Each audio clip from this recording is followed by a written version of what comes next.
All right. Hyperdrive's deactivated. We're officially in lock and recharging.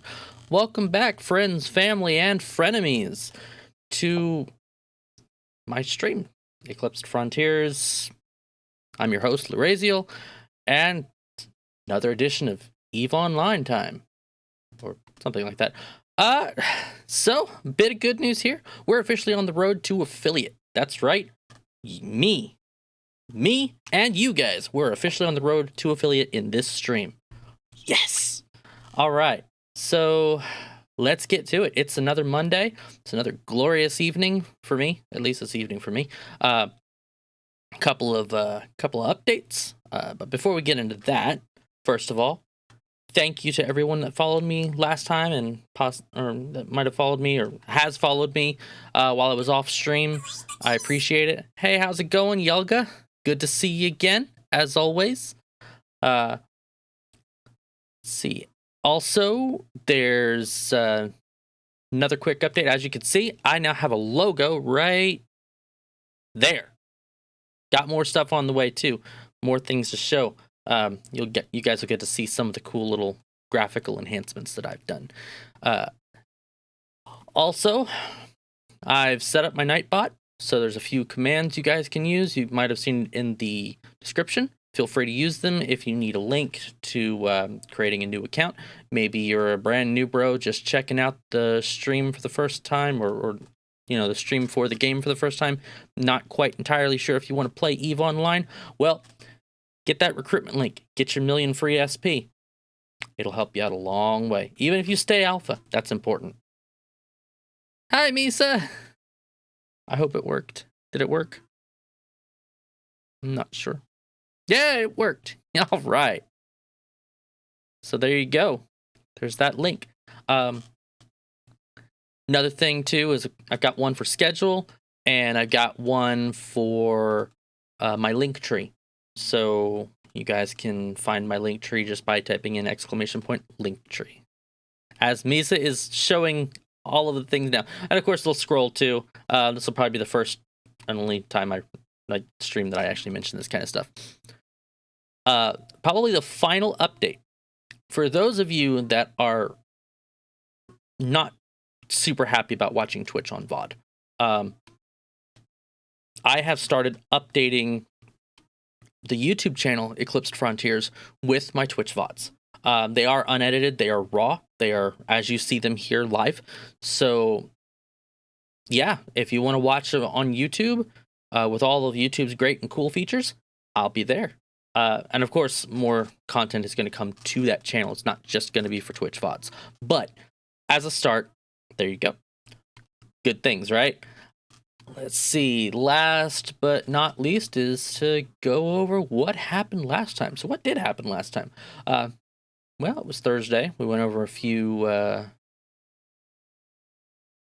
over a few news articles. The Road to FanFest, I believe, and things like that. As far as the stream itself goes, we did a couple of abyssals to kind of replenish our funds.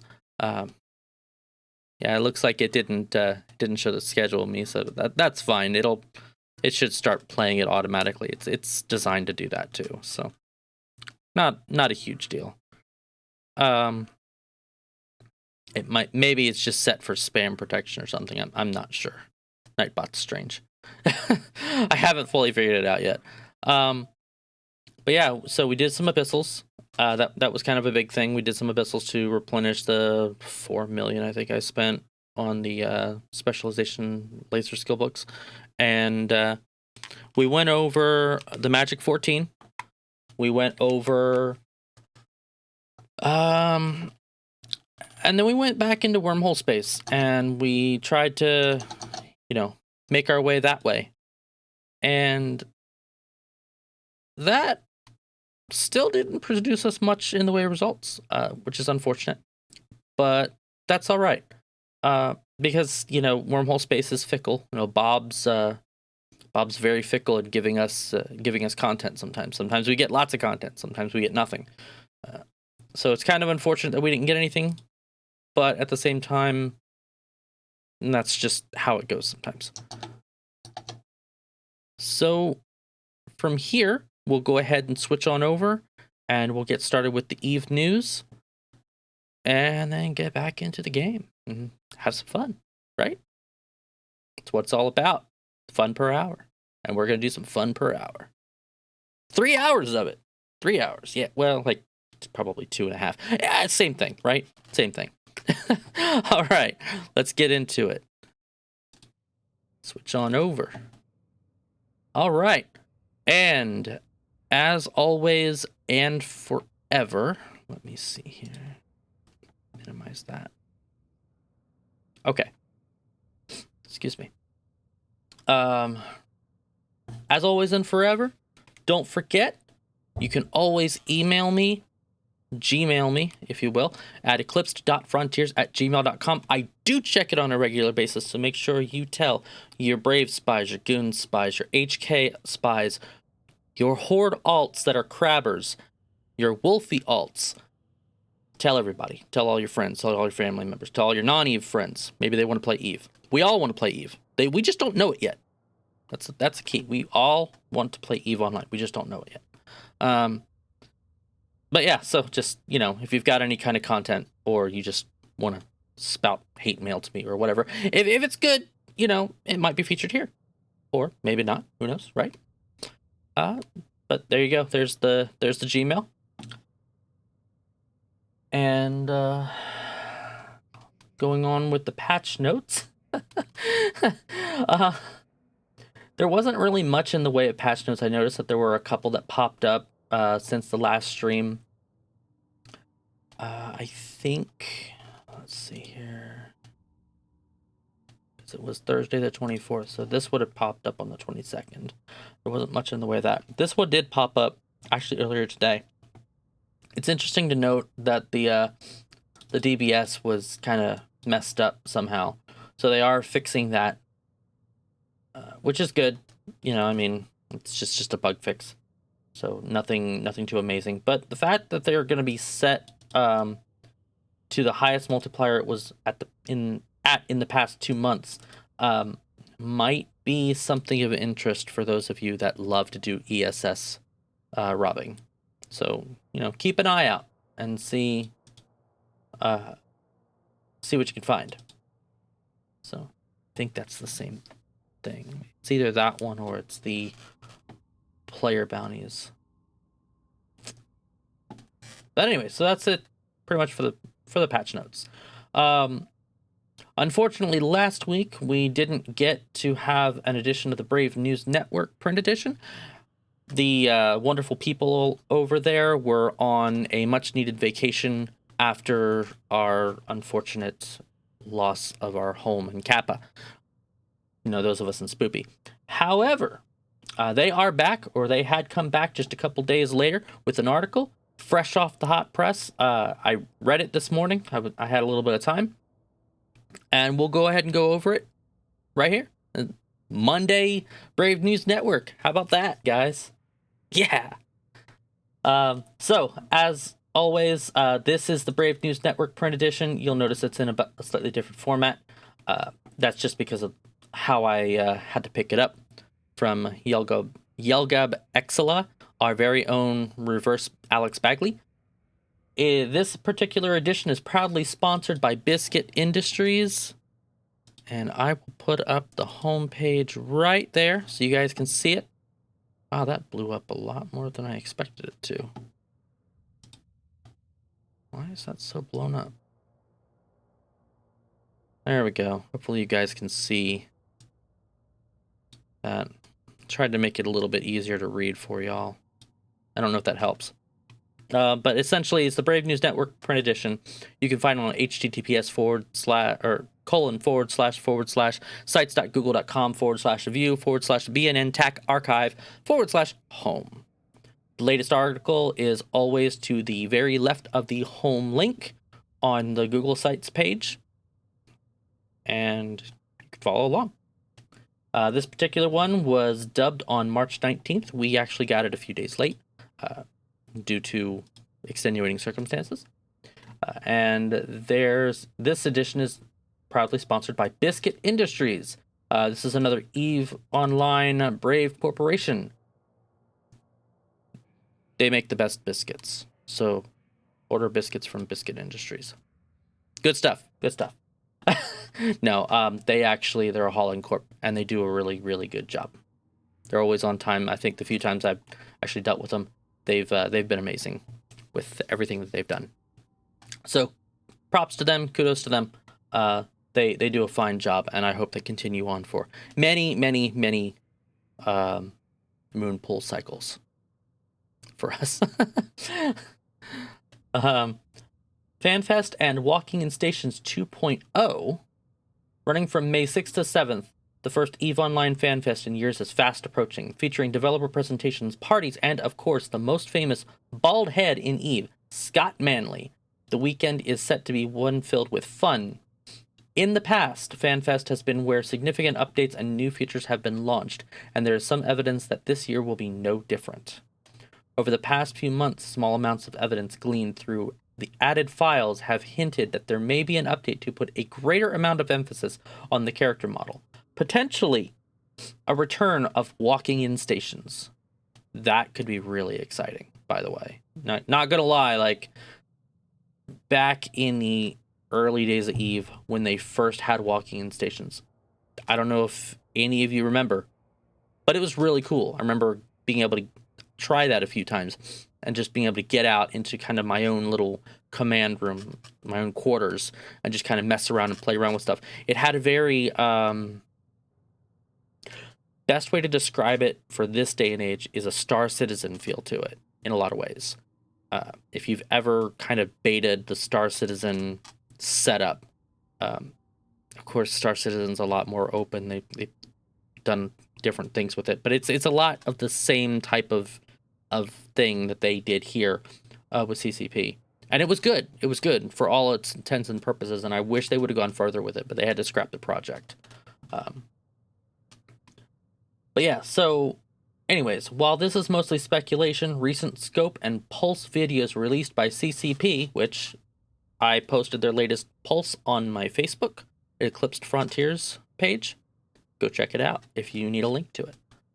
Have included animations of characters and station interiors and of much higher fidelity than before. After more than an hour of painstaking frame-by-frame analysis of scope and pulse animations, BNN has reached the conclusion that both videos contain two distinct types of animations. In the first type, which makes up more complex action scenes, character movements are smooth and natural, indicating that they were animated from scratch with animation software.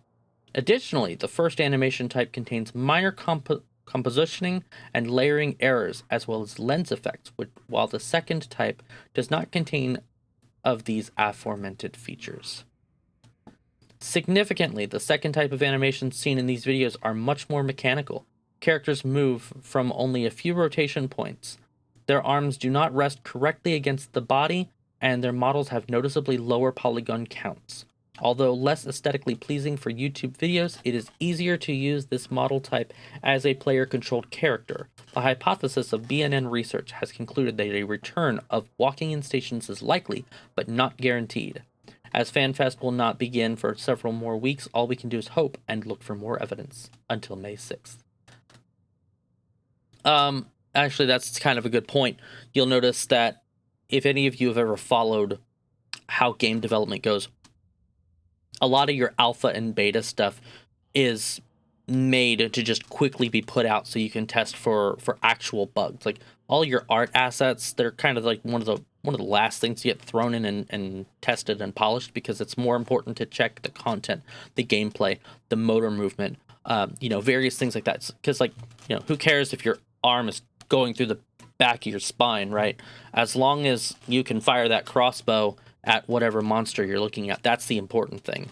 Hands down, that's just the important thing. So, on one hand, it's one of those take it with a grain of salt type of things, but on the other hand, I got to applaud the Brave News Network guys, all one of them, for going over and finding all this information, because this is it's a huge, huge find, and if it proves out to be true, that's big. That's really big. So proud of those guys over there for doing that, because that's some good stuff right there. So am I saying that we're going to see a return of walking in stations? I certainly hope so. No, but I'm not saying we won't see it. Over the next week, I'll be gathering more evidence for and against my conclusion and occasionally posting it in a Slack thread. If this conclusion turns out to be incorrect, I'll do a large BNN-isk giveaway. If it's correct, I'll run a slightly smaller BNN Okay, I'll run a slightly smaller BNN ISK giveaway. Be sure to, I had to read that twice because I was like, wait a minute, what? Be sure to keep a lookout for updates on this evolving story, as it could be the most significant update Eve has seen in years, but it could also be nothing. Oh. Actually, that reminds me. I've got one other thing. I need to bring this up. We'll go over that here in a second. All right. So the last thing is the Brave Corp Spotlight. Brave Empire. Have you fallen victim to war deckers recently? Totally unrelated kill mail link. Uh-oh. Oh no, I messed it up. Put in a new tab. There we go. Oh no. This is not. No, didn't relay this properly in the article. But the point was that they are probably using some alpha walking in stations. Oh yeah, mixed with off-the-shelf animations. Yeah, you're right. And honestly, that's very true. Some alpha level content. I can't believe you included that kill mail link of your devoter. That's hilarious, Yelga. I love it.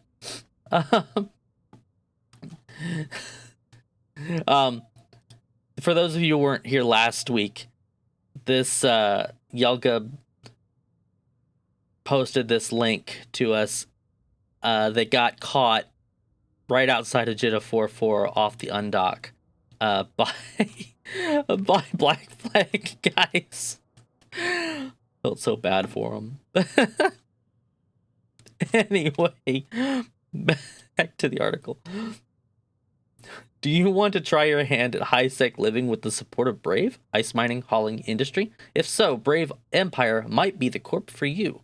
Based out of high and low security space, Brave Empire provides a way for all players, whether Newbro or Bitter Vet, to live, make ISK, and thrive in Empire space with the support and programs of a nullsec alliance, and without the downsides, providing buybacks, mining fleets, boosts, moon mining, and even free ships. Brave Empire is a supportive scaffolding for those who want to live a lifestyle closer to the law and order of high-sec, or an outlaw-ish lifestyle flying in low-sec. To join, visit Brave's recruitment website and select Brave Empire when you apply. And for those of you that don't know,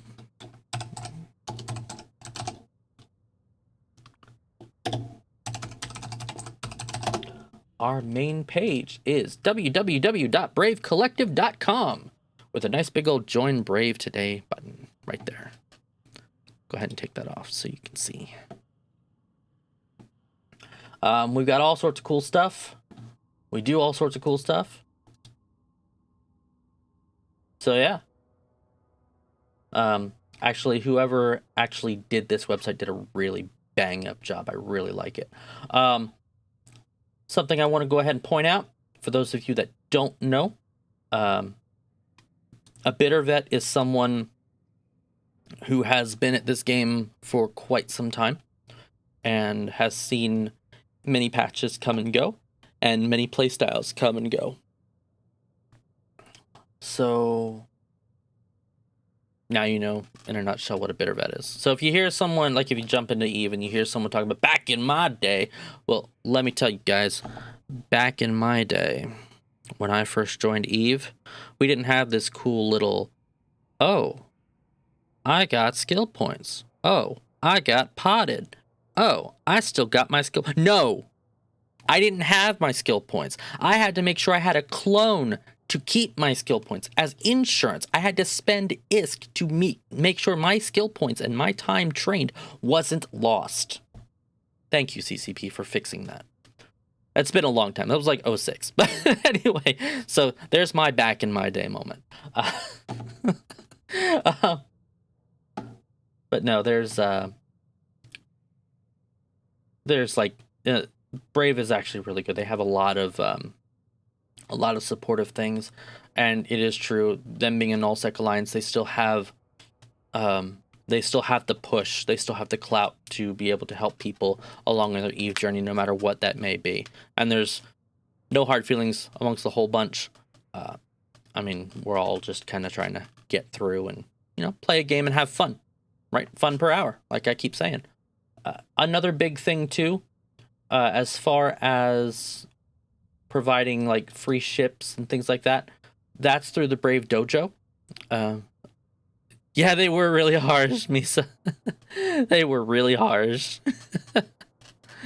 But yeah, so the Brave Dojo is worth checking out, especially if you're a new bro, and especially if you want to get into any of the Brave newbies or Brave collective stuff.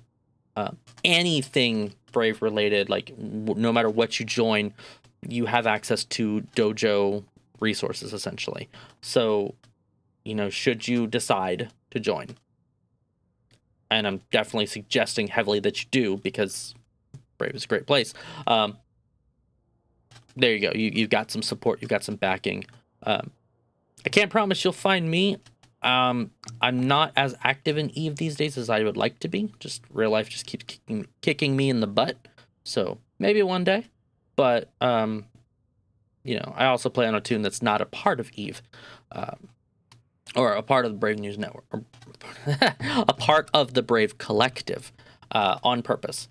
So, that being said... Also, you want to make sure you DM Yelgub Exela on Slack to advertise it in BNN print. Brave News Network's print edition is written and edited by Yelgub Exela, our very own reverse Alex Bagley. For reviews, for videos and more, visit the BNN's YouTube channel run by Isaac Cregan. And here is Skip Tech's ads, along with RCI High Sec Holly. Neat. Poke Thirstier Bloodblade if info is needed. Okay. So yeah, there you go. And as always and forever, we thank the team at the Brave News Network print edition for allowing us to read and view the Brave News Network print edition's latest editions here on stream. From, you know, those of us at that all one of us at Eclipsed Frontiers, thank you very much for that wonderful honor. And rip Devoter. F's in chat for the Devoter. Poor Yaga. F's in chat. All right. I'll go ahead and close this. This was another thing that came up. I just wanted to point out this kill mail real quick. This was a Laleps. This was given away at the latest tournament, the Alliance tournament, and another one went down recently, apparently. So, so it's kind of important to note. Like, let's see here. Oh, I forgot it did that. I'm gonna go ahead and point that out real quick before we really get into game 2. First, let me finish with this. What is this, like 232 billion? 100,000? Yeah, million or billion. So that's and of that, 1.2 billion dropped. So we're looking at Shadow Serpentis, DCU, some abyssal loot, which actually can't be properly it can't be properly valued. It's important to note that if you lose an abyssal module from ship loss, Z-Kill can't, or even Eve's kill board can't properly value it. Some of these abyssal mods are worth a lot more. As a point, 10 MN abyssal afterburner 001-esque, 0.01-esque. So keep that in mind. That was probably worth a lot more than what was actually lost. Sort of be appraised. If you mutaplasma dot space, that's right. Not always accurate. So that's kind of important too to note. You know. I wonder if it will. I don't think it'll let us actually see.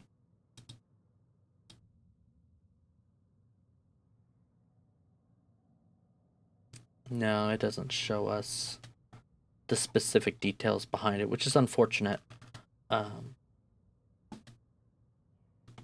But yeah, this particular site can help you generally gauge. So this was a 100 mn abyssal afterburner. So it was right there. There we go. So like, you know, you see some of them, 350 million, 1.4 billion, 249 million. You know, they can get pretty expensive. And actually, on this note, I'm gonna take this site, drop it under Eve Critical. Who knows when we will need it again, right? I'll actually drop this right underneath the Abyss Tracker. All right, but yeah, so it was a pretty solid build overall. Obviously, they were. I wonder who they were with. Ooh. I was drunk. So yeah, there you go. Another Laylips down. But this came through our Slack channels. This was something that I wanted to share. I don't think there was any more real details about it. Other than, yep, just another one that bites the dust. To date, there haven't been too many that have actually been killed.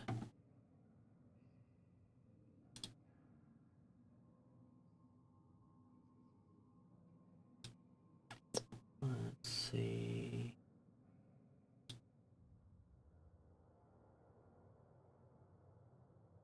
Losses. Yeah, just 2. So, just those 2. So there we go.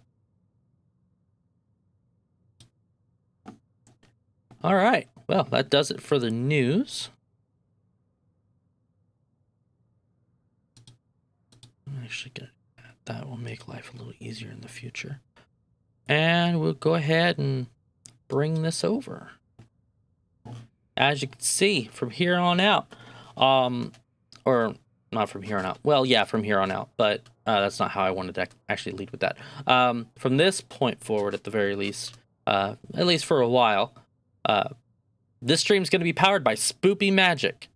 So check out Spoopy Newbies, because we are awesome. And pop that over there. I like loaded this up right while the intro music was playing, so I didn't get fully set up. I did log in a little bit, a little earlier in the day though. We actually got like 4 or 5 skills completed. Actually, more than that. Energy turret level 4, contracting level 2, broker relations level 2, retail level 2, cap management, drones level 5. So we're now at drones level 5. This is important. This is specifically important because it means if we go out there in a ship that uses drones, most of them, I believe, are going to be your cruisers that actually can use a full rack of 5 drones. This is going to really help. Oh, no, wait. The Tristan does too, I think. But this is really going to help your ability to do any kind of crabbing or fighting or anything like that. So the fact that that is done is really, really good stuff. We'll double check our skills real quick. Got Cybernetics 3 getting primed up. Next 5 hours, 5.5 hours, it'll be done. Light Drone Operation 5 will be done in 4 days and 20 hours. And then Medium Drone Operation 4 will be done in 1 day, 17 hours. So that's all very, very good. And from here, we can actually think about what kind of drone skills we can go for. We can essentially, get a hold of the specialization skills specifically. That is, okay. So that, I'm not sure why I closed that. That's not actually what I wanted to do.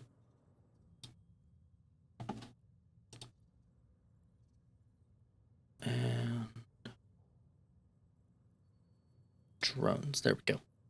Now, one thing to keep in mind is that these particular drones are, unless you're going mutated drones specialization, which apparently I need other skill books. Yeah.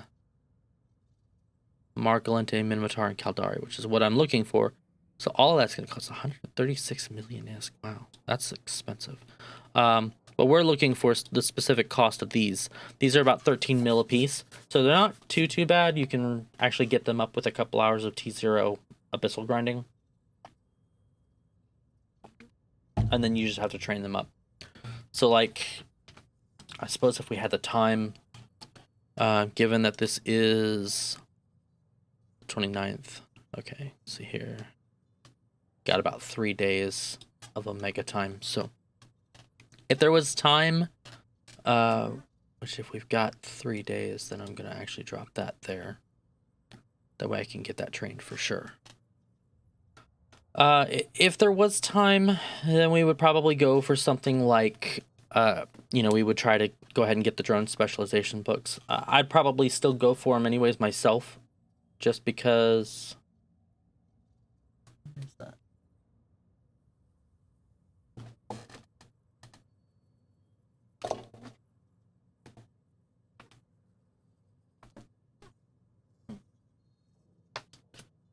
Okay, well, not sure what that was.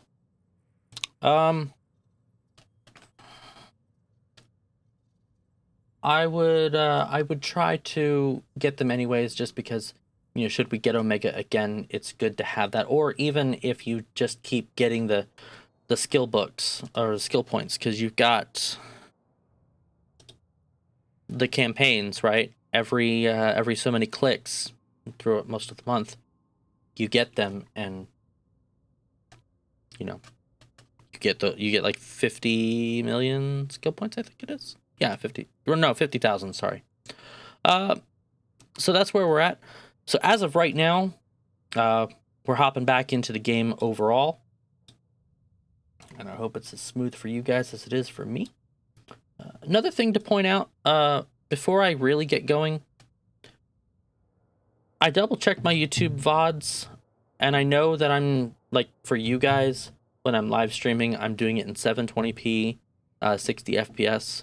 At some point, I am going to try to make the push to do 1080p, 60 FPS, because it will make the YouTube VODs a little bit clearer. YouTube VODs didn't turn out as clear as I would like them to. So that's going to be a work in progress, amongst a few other things that I'm actually trying to kind of settle and work on within the stream itself. So it's not perfect, but it's getting there, right? So that's the important thing, is that we're working on it. We are working on it. By the way, I don't know if you guys can notice that that graphic. Yeah, the spoopy graphic right there. It's ever so slightly transparent on that background. You're welcome. I thought it was a nice touch. No, I figured it would actually work out pretty well if I gave it at least a slight bit of transparency rather than just a harsh black. I wanted at least a little bit of the universe behind it to shine through. But this way, at least my chat box also gets hidden. Spoopy gets some credit. I get some credit for being in Spoopy. And Spoopy loves me a little bit more. Just a tiny bit more. Please love me. Please. Right? Okay. We're going to go ahead and hop back into wormhole space, see if we can find something. We're using our trusty magnate and hoping for that sweet, sweet payout. Thanks, Yelga. Oh. So let's go ahead and go into the agency. And for those of you that might be curious as to why is Luraziel so hung up on getting some sweet, sweet ISK payout in wormhole space? Well, I'll tell you after we get it. Let's get over to exploration. Cosmic signatures. Let's see what we can find. Last we left off, we were in Amar space. So we are still in Amar space. And we're going to look for something in Amar space. And Zincon, which is just one jump away, has 5 signatures in system. So let's just head there And then if that doesn't pan out, oh, that's not what I want to do. We'll set destination there. Add waypoint to Kulu because it's got 3 signatures in system. That's probably enough to get us started, honestly.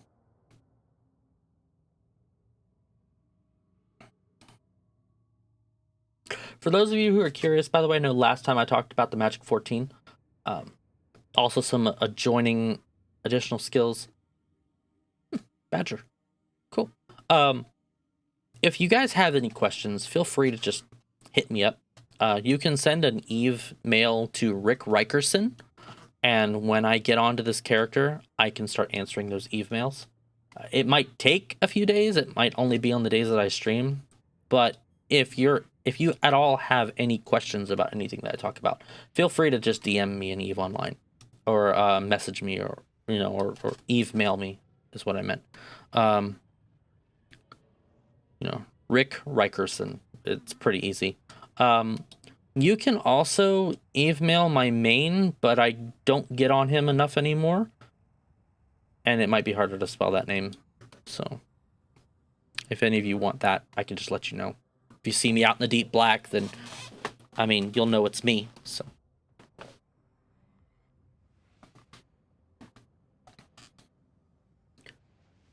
all right, so here we are. There are 4 cosmic signatures. There are not 5. If I had to guess, that is probably... Oh, that's right. I still needed to close out. I still haven't dropped Alliance on for this corporation yet.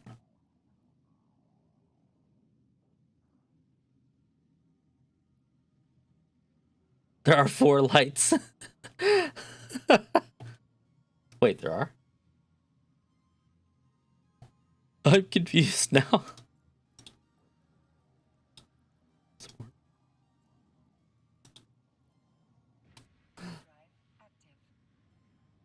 Oh, okay. All right. That's fair. The meme is lost on me because I haven't watched a whole lot of Star Trek, so I know who Picard is, but I just haven't watched a lot.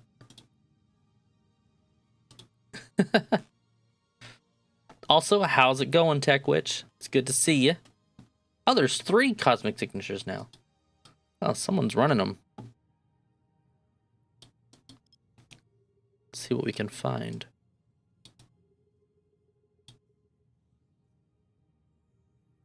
Oh, I've seen very little Next Generation. Admittedly, it hasn't been a huge part of my life. I'm actually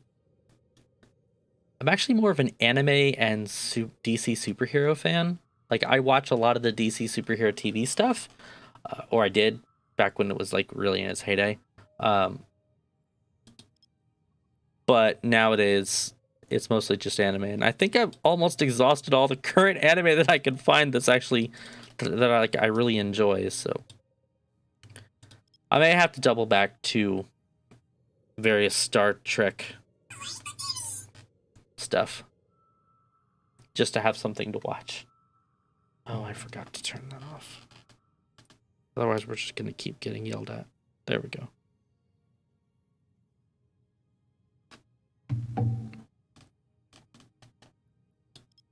Okay, that is a data site. I'm a little nervous about the red. I know you guys can't see him in my chat box because I got it covered, but...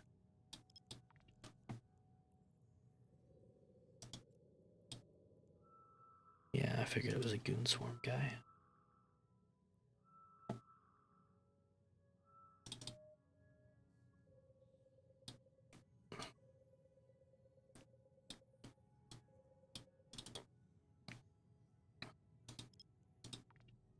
Yeah, Gurgoons. I'm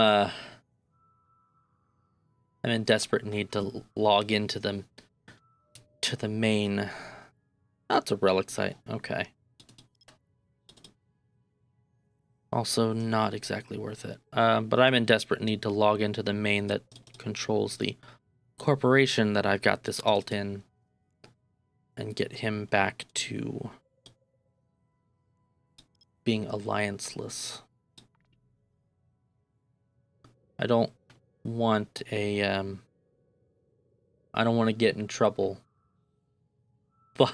by the brave superiors wondering why I suddenly have, I've suddenly shown a blue horde structure or something in high sec. Because it's not my call. I just happen to be in a dead alliance on a corp going nowhere because it's just my holding corp. So it'd be my luck. I'd get yelled at by HR or Shattered might come in and be like, "What are you doing?" I didn't do anything. I promise. No, I don't think they'd do that. But actually, come to think of it, I think all of my alts are registered anyway. Oh, that's poopy. This was a data site too. I think all of my alts are registered anyways. Yeah, it is. Well, yeah, it is R Corp. Yeah, Alliance Diplo, yeah.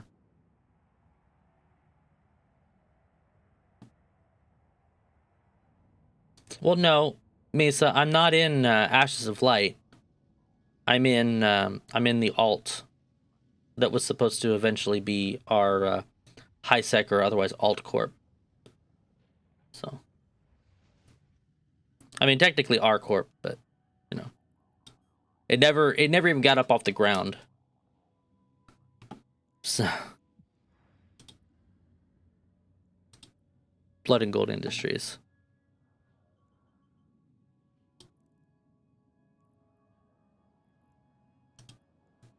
So, whatever.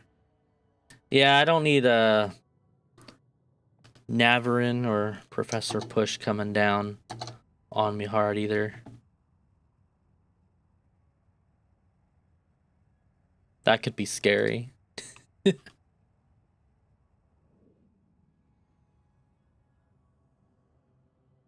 Do you have a stake in that one? I thought I just set it up and threw whatever I had in there.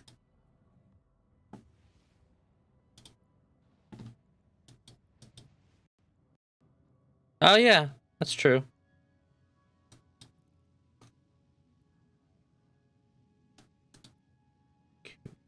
There we go. Yeah, that's right. Yeah, okay. It's been so long since I've really checked anything out on that.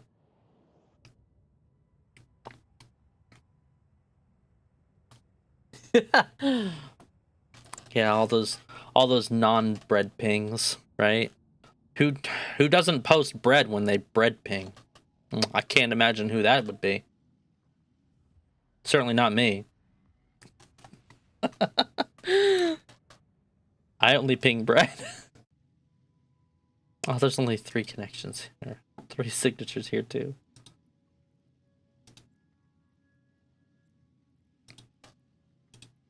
Can you imagine that? Having a guy that's got, you know, that just has the audacity to ping and not show any bread. Gosh, people.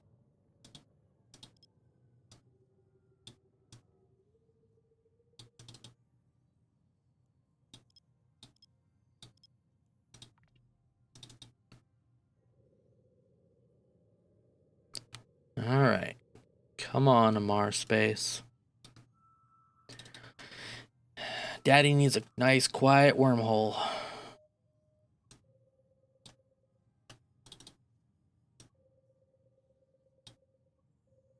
Server's running really smooth. Oh, that's right. I didn't do the pulse. Eve server pulse, just so I can say that I've done it, by the way. 16.5k accounts or capsulators online at the moment. So another quiet Monday night for us. And that was a relic site. Of course it was a relic site.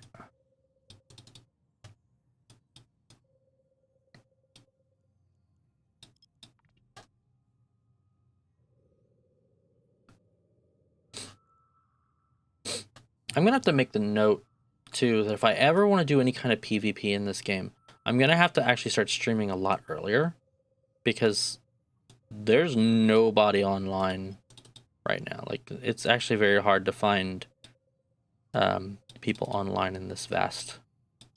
I guess I could just go to Goon Space. There would always be somebody there, or Horde Space, but I don't want to get blobbed as a solo guy if I ever do that.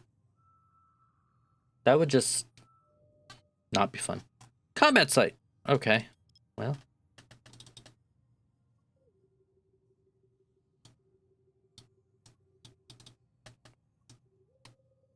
These all could be going a lot worse, I guess. I mean, it's not like I'm not hitting them pretty fast. But I'm still not finding what I want. It's like there's no wormholes. I don't get it. Ship. Okay.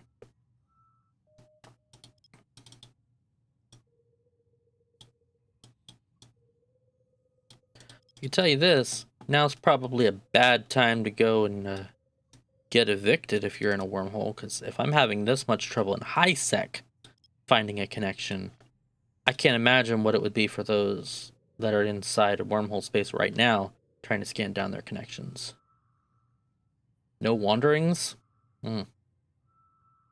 Just quick, easy in. Ah, hey, look at that. I finally found one.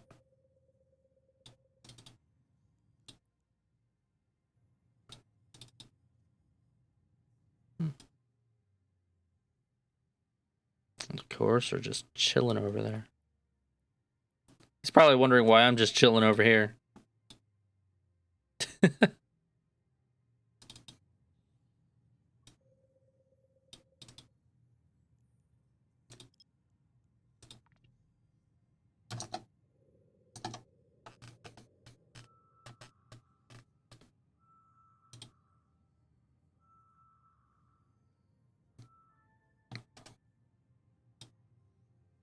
All right. Oh, yeah, I guess Dunk had a soda recently. I still need to check that out. Yeah, he's just kind of chilling on the station. Oops, that's not what I wanted to do. I was hitting it right, but I guess I just jumped into warp. That's all right. It's just odd to see them. Essentially, they're far enough away that, you know, they shouldn't be on grid, but yet they're technically on grid, and that's why I can see them in my overview. This one goes to unknown, so that's good. Okay.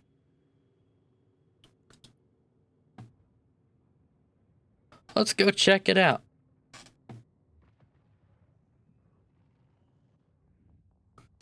Navern is HR. Oh, yeah, you're right. I mean...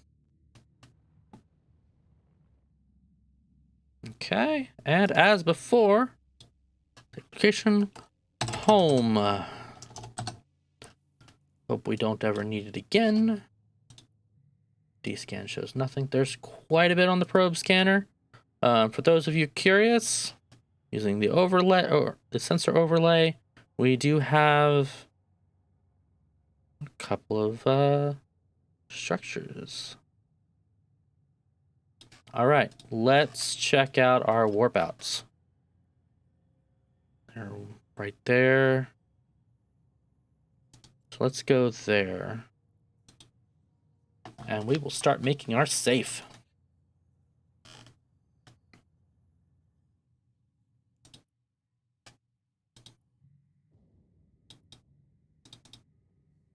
And I forgot to hit my bookmark button. That is totally what I wanted to do.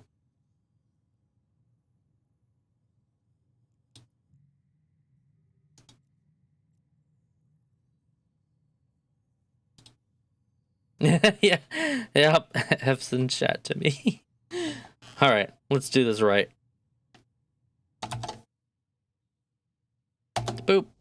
There we go.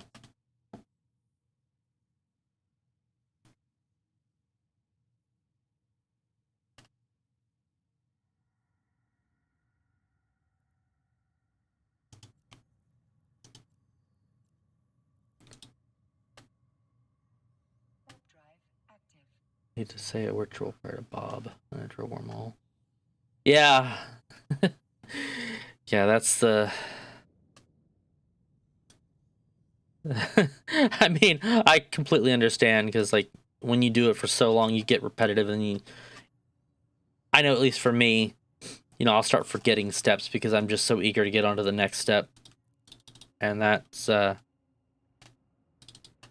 can be kind of rough. All right. Let's scan away. Let's see what we can get. We already know that our home hole here is going to pop up. So let's grab that. Oops, wrong one. There we go. Hey, welcome back, Rose. Was class good today?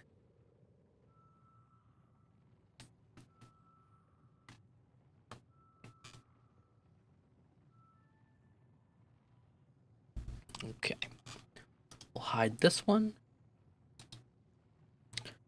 And let's get into the scan. There are actually a lot of them that are clustered together. 5, 6, 5. I'm probably going to start right here. A good spot. We'll hit nervous system, some mental psychological disorders. Okay. Good stuff. Good stuff.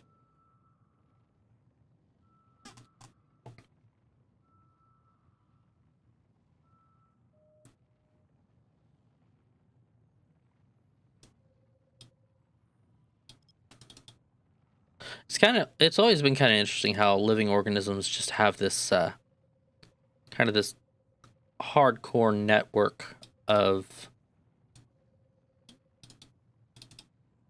it's just like this such an integrated network of things. Like, I mean, simply put, like, if you look at, you know, your skin, right? Like, you can see ripples and divots and where the stitching took place and things like that. Like, if you really kind of look at it, you know, and the same is true throughout, like, your entire body. Like, you know, the nervous system is just kind of this huge integrated web. Yep, the skin is the largest organ of the body, too. All right, this is good. This is very good. Got our first wormhole. Oh, you know what I didn't bring up that I should have? Let's see, I don't have it here.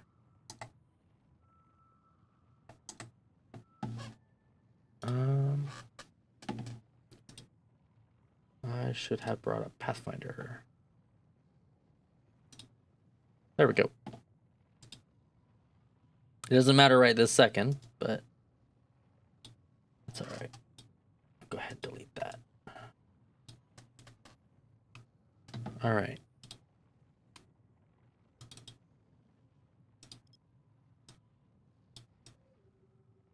But yes, the skin is the largest organ of the body, and it's actually quite surprising how resilient your skin can be, especially if you take care of it. So.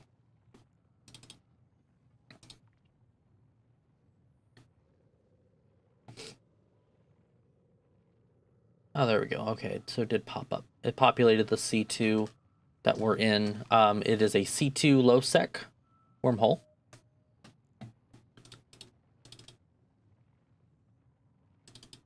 Or C2 with a C2 low sec static, I should say. Why did that not get anything? That's strange. All right, Misa. I hope your migraine gets better.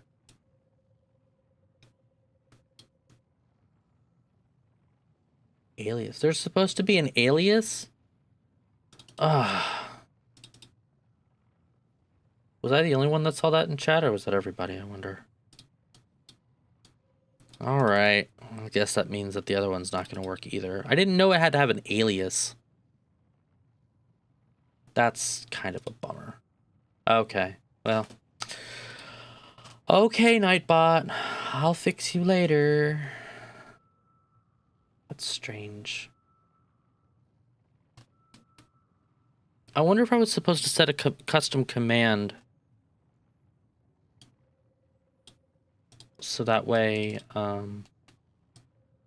it knew what... It didn't really imply that when I set the timer.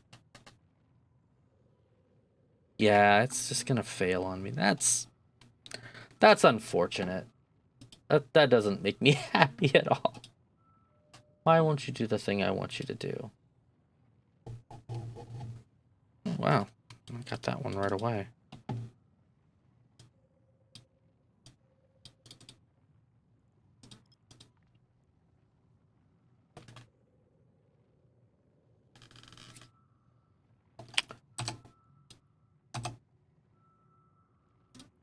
Yeah, still nothing going on there, so... Alright, let's see if I can get... Oops. See if I can get this to do the thing I want it to do.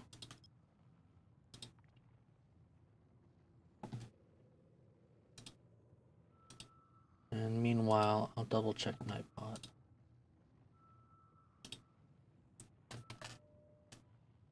Okay, so that one was a wormhole.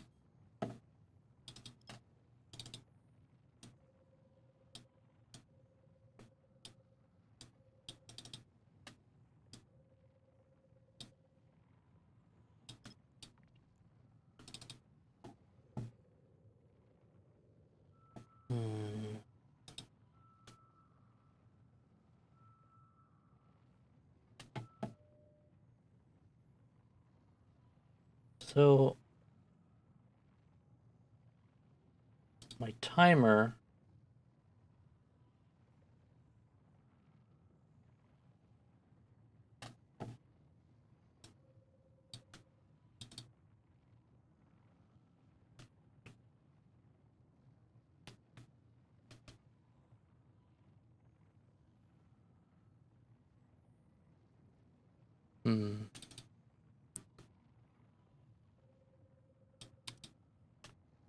I guess the alias is just an optional thing.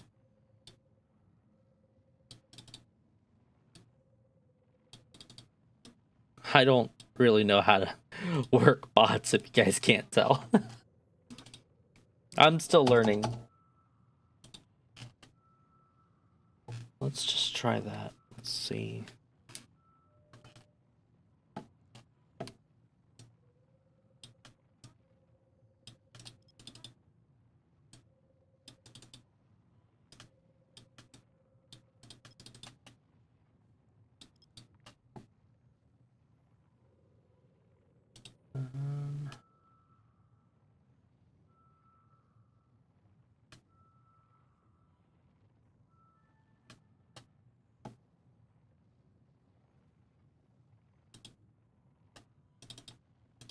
Okay, there's that. The scanning's gonna take a while anyways.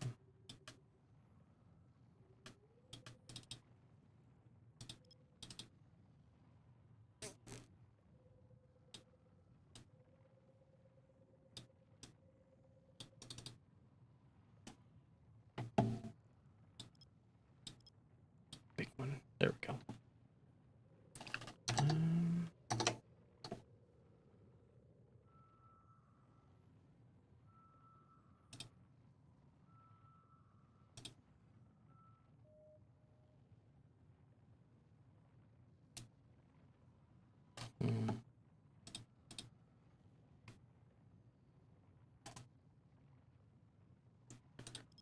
I didn't really want to find anything, did it?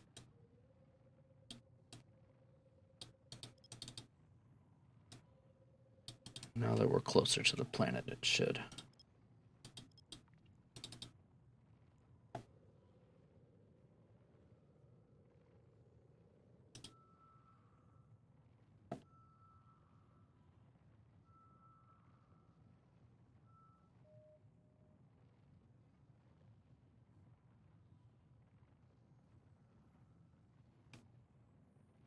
Okay.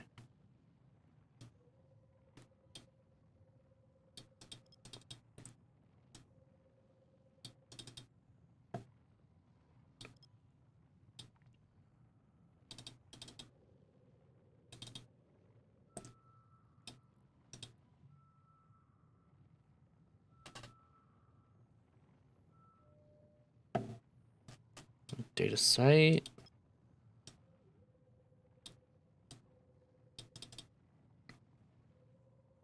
Should probably also be noted that while I am concerned that I am in a wormhole that has structures dropped, a lot of times it doesn't actually matter for your gameplay. You can jump into a structure that looks, or structure, a wormhole or a system in a Noikus that doesn't really have a lot of activity, even though it has people in it, or people that are living in it, obviously by the structures. So, you know, I mean, overall, it doesn't necessarily matter as long as they're not online, right? Just like with anything else in Eve. If they're not there, they can't see you.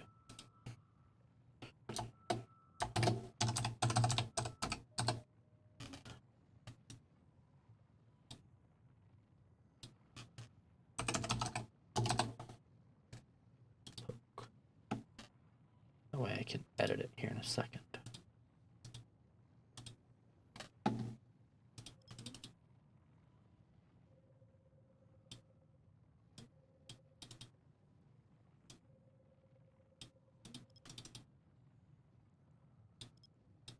This one's really not wanting to scan down as quickly as the other one.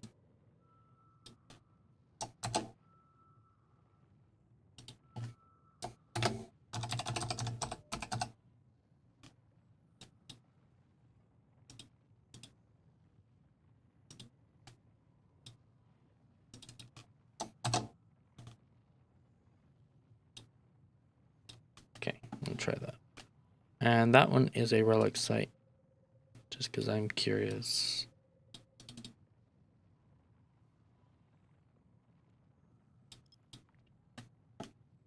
No, I shouldn't be. I know I shouldn't be. All right, let's see if this works.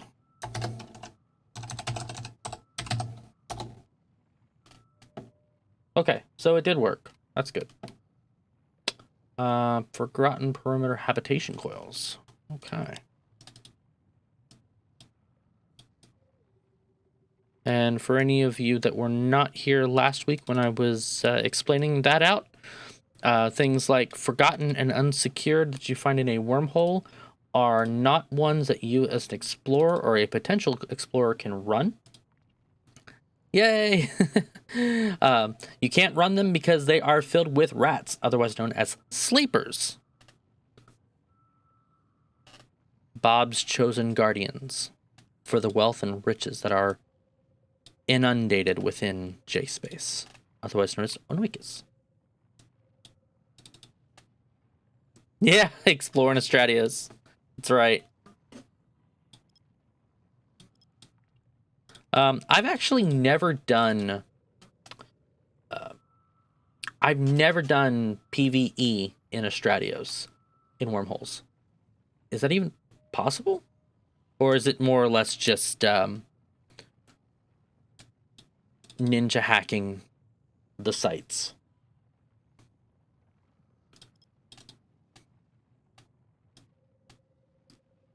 Okay. What we really need to be doing is exploring in a nester. Well, that would get us... That would probably get us where we need to go. This is a data site, so...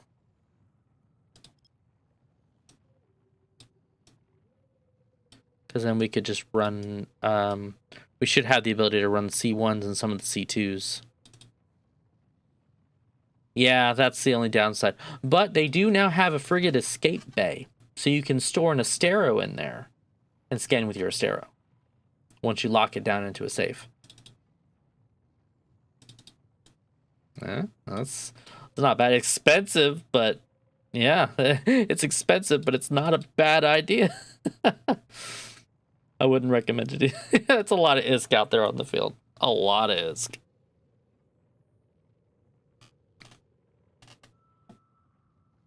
All right, so all I have to do then is just do the same thing with Linktree.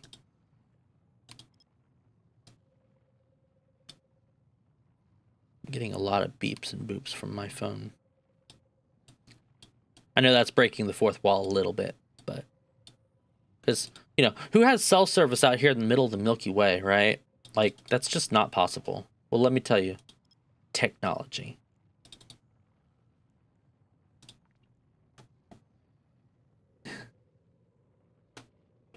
Okay. Well, see, and I just made the same thing. I just told it to make the same, like, literally, I just took the command and I copied and pasted the message from the timer into the command. And that, I mean, that at least made it. More data and relic sites, and I'm curious about the relic sites. Actually, specifically speaking, Relic Analyzer 1 is what we got, so if we want to do any kind of explo, it's got to be a relic site. You want to make a YouTube command, you can have it refer back to the YouTube. Okay.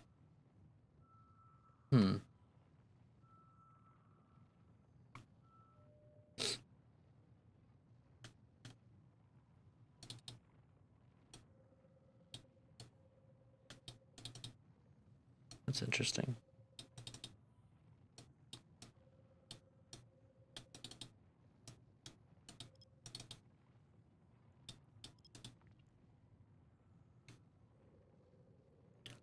This one really doesn't want to scan down, does it? This should be mine. Yeah. Ruined monument site. Okay. Okay, so we now have options. That's good. Options are nice. It is one jump from a high sec, so I'm not... Well, actually, it is the wandering high sec. So it's not too bad. But I'd be happier if I could just find something that doesn't have a high sec. Then at least I would only have to worry about, like, Wingspan or Inner Hell or literally everybody else that's not a high sec ganker. Not that one. That was a gas site.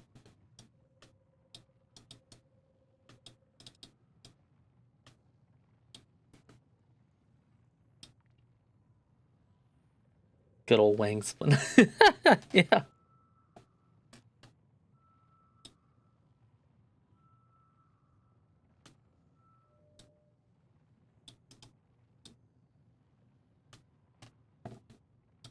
Let's see here.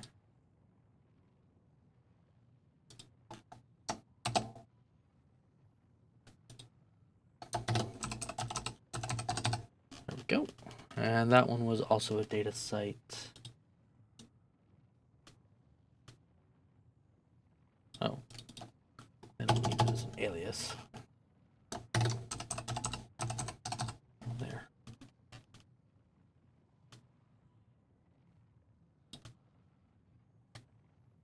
Okay. So let's make sure. Okay, I didn't take that out. All right. So that should also work now too.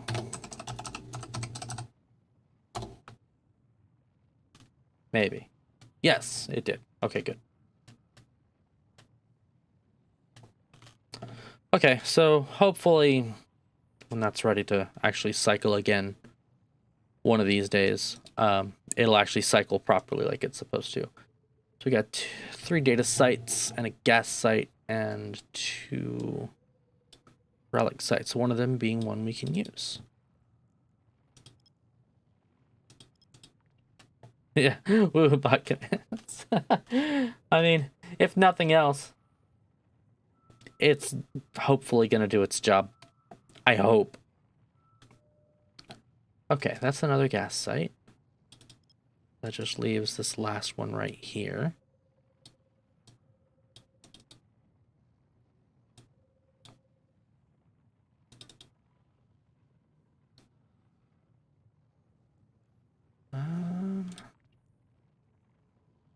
we'll scan it for.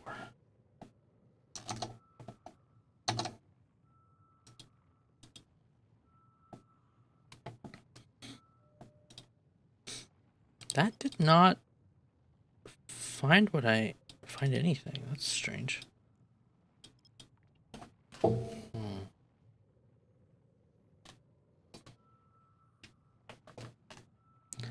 CCP, please fix my wormhole. Oop. Sorry, I didn't mean to bump the mic. I haven't ordered that shock mount yet, by the way, guys. It's still on the to-do list. I'm hoping fairly early Thursday we'll be able to go ahead and get that ordered. And then we'll get it installed hopefully before next Monday's stream, depending upon shipping and time. And I keep running into something. My mouse feels like it's...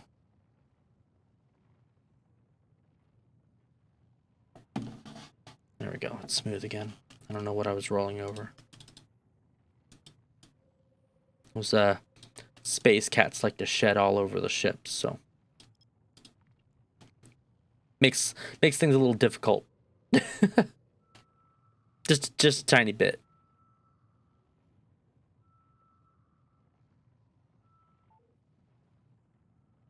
Wow, it really just doesn't want to work. Fedos? What's a Fedo? Like a fedora?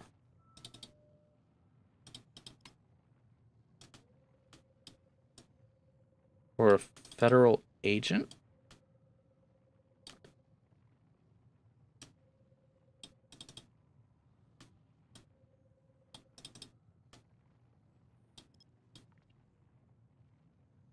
Eucharist stood around ships. Oh! I don't know. I never owned a Fedo. Just space cats. I have space cats.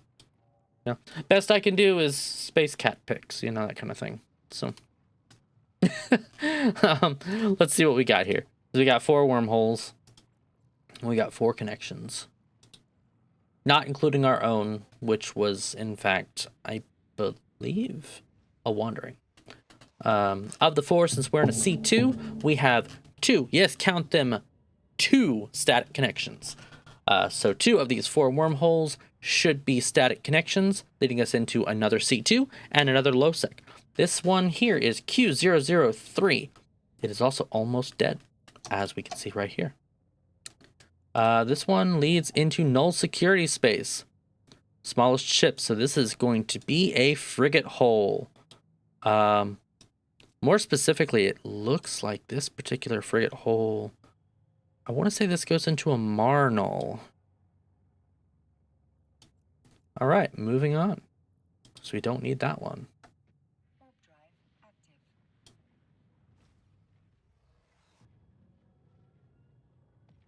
Gotta love the smatterings of gold on all the Amar ships. Gotta appreciate that bling, right? All right, and we have, looks like this is going to be a low sec. I'm betting. Yep, A239. This is our low sec. And this one leads into Galente space. Notice the bright greens that we see. Marbling for the win. That's right. So yeah, this lovely shade of green right here indicates if we were to pass through this wormhole, we would be in Galente low sec space, as denoted by the A239, which is the low sec static of this particular hole. Thank you for flying the Raziel space flights. Moving on. Hey, it actually worked. I seriously hope that's not going to like play super quick, but at least it's working. That's good. I'll tweak that at some point. And looking here, we have our D382. This, for those of you who do not know, the D382 is the static C2 connection of this particular C2 wormhole. And it is nice and vibrant. Stability has not yet been significantly disrupted, which means not that much has passed through it. And it's got a nice, long, beefy life left to it. So we're going to save this.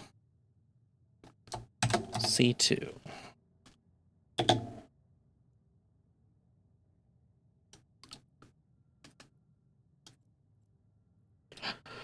And, excuse me, just for completeness, we will go ahead and go to the last one. Outside the starboard side porthole, you can see a portal to unknown parts of wormhole space. I love it.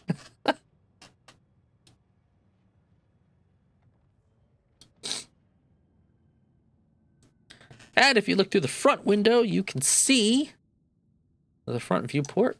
You can see a K162. This is somebody's out hole. It is also red, which either means one of two things. Dangerous unknown.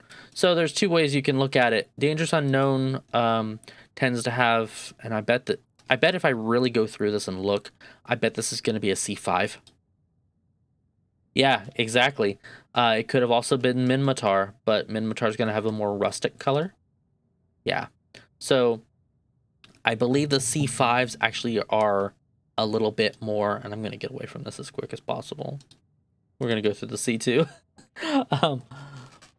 The C5s, I think, are the ones that have more of the red. And if you ever find a C6, it's going to say, like, deadly unknown in its description. It's the only one that actually has that I can think of. So, yeah. All right, let's hop in, see what we got, see who we're going to get mad at. You cloaking T3 CS.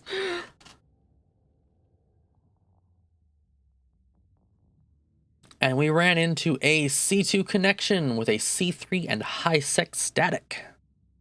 All right. And this one also has... Where are they? There they are. Oh, this is very well lived in. The bunker, alt farm 42, name determined. Ooh, okay, well.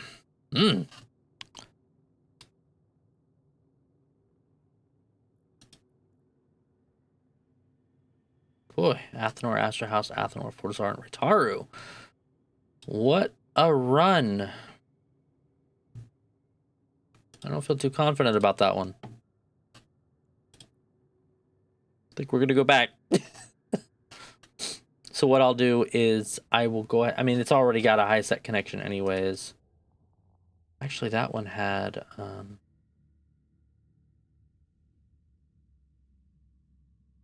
yeah. So that one had lots of traffic anyways. We'll go ahead and run the Ruined Sancha relic here. Since this one is here. And then we'll poke our noses through that other one again, since it had a whole lot of Cosmic Sigs. It meant that the people there probably weren't super active, or potentially not super active, so it gives us a chance to kind of scan out the area and go from there. This is the moment we've all been waiting for. We're going to be hoping for that sweet, sweet payout. There are certain mechanics that you can do here to preserve your life. So I will say, do yourselves a favor. Do not follow my lead, because I'm not that good with those mechanics.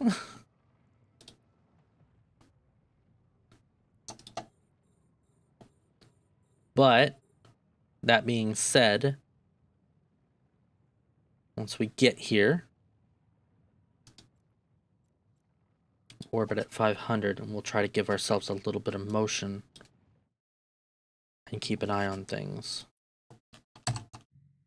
So as you can see, we're not near the newt structures at all. That does give us a tiny bit of an advantage.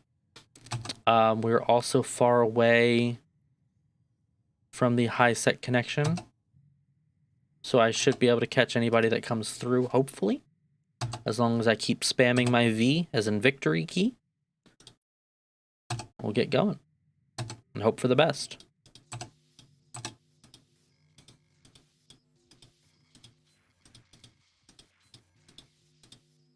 Oh yeah, nice and easy in the beginning.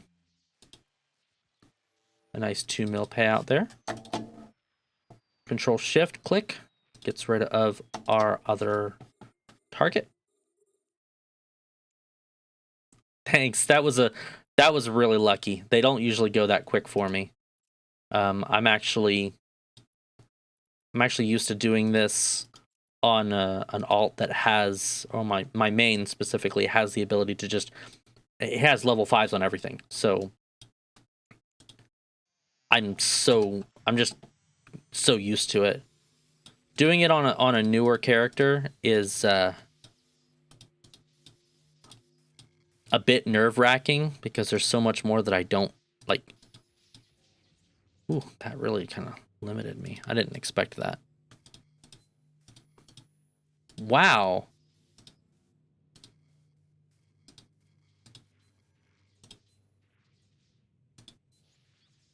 Still not enough. Yeah, I'm gonna lose this one. Oh, maybe not.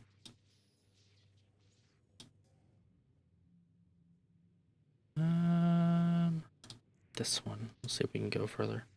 We cannot. All right. I'll have to redo it. Remember, you get 2 chances to hack. If you don't get it on the second one, you blow the can. And it blows up, too. Like, it actually blows up. Oh, boy. Oh, boy. That's not good.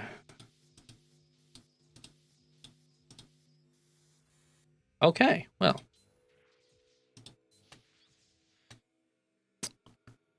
I could probably get that. Yeah, got it. Yeah, that was just super lucky. But that didn't have a whole lot in it either. That was just like a quick hack. It was just like a 30,000. It wasn't big. So, as lucky as it was, yeah. Perhaps maybe I'm just in Bob's good graces today. Could be anything, right? Oh, wow. Okay. Again, super simple. Like, not a whole lot. 311. You know.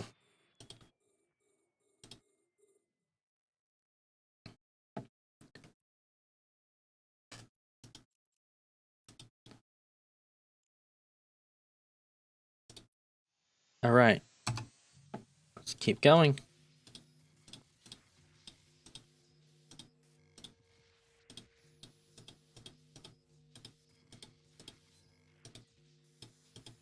Okay, this was one of the lower cans, the rubble. Yeah, this one doesn't have a whole lot.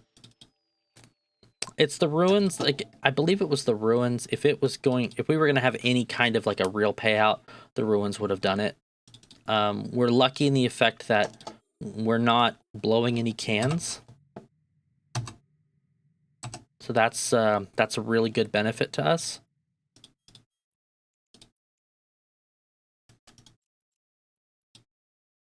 Give it a second to equal out.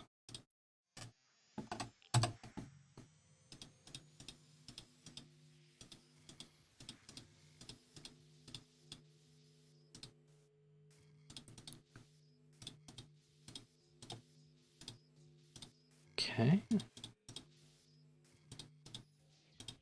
Yeah, that's what I thought.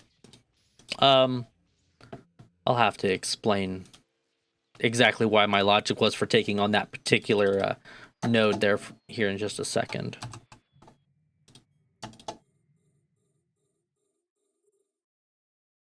These cans are not worth a whole lot, which honestly, I'm not too surprised.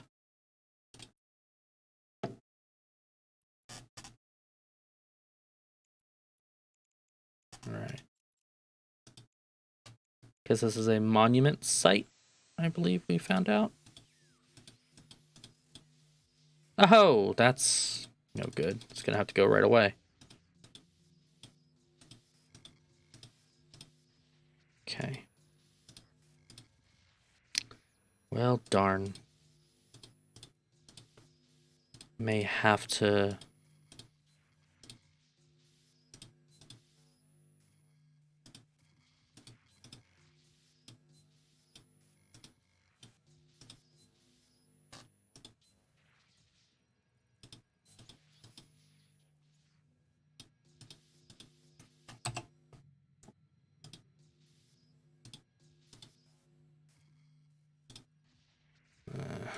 If I had to guess...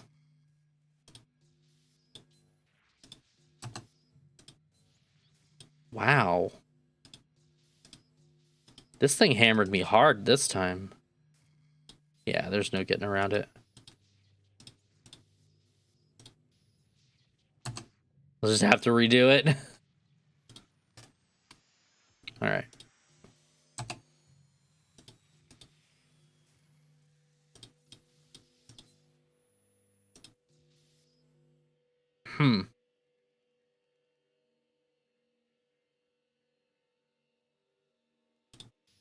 This is actually going to be our better option. Wow.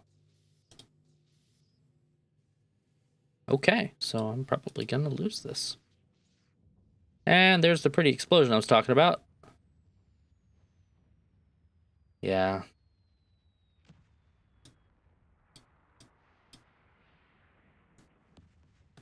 That's all right.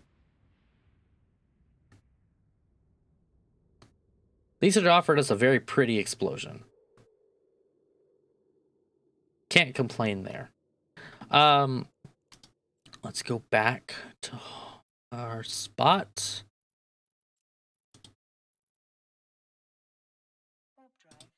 Oh, thank you. I actually built the computer myself, so I tried to have, you know, quality, like how I could get quality in games as well as the ability to just play them. I like to play a lot of my games as high as I can if I'm playing by myself. But if I'm doing streaming or anything else, I usually knock them down just a notch so I can get those frames. So it's nice and smooth.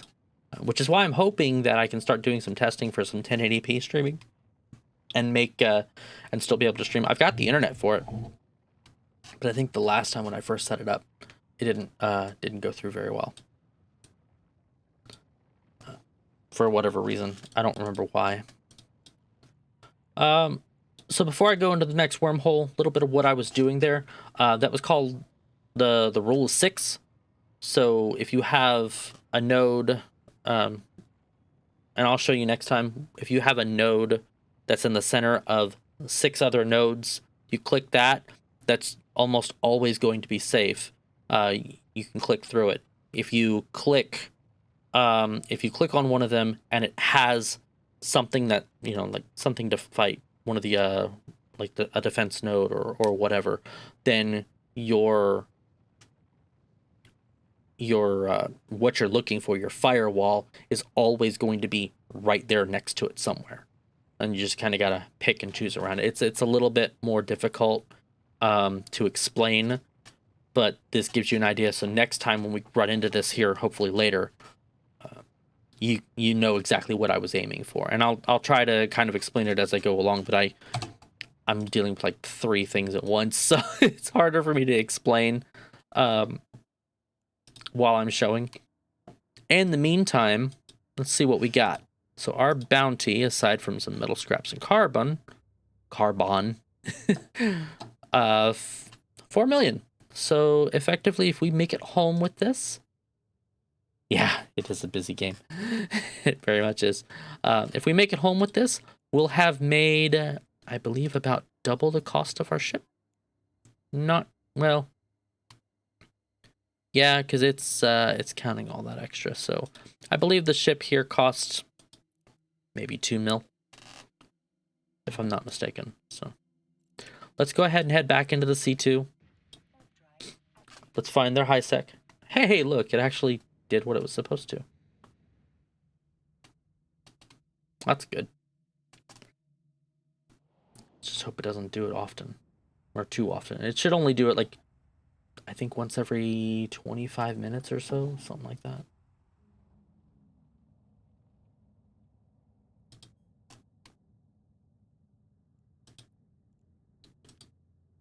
All right.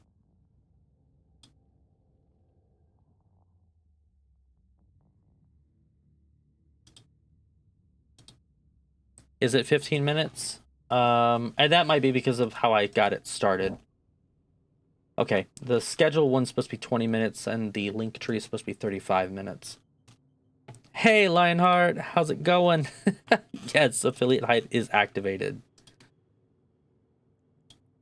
All right, so first things first, we are going to see about getting ourselves somewhere quiet first of all.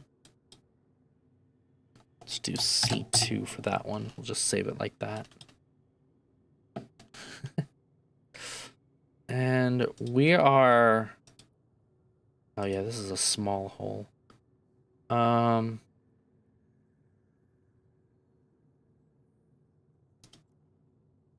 Go right here.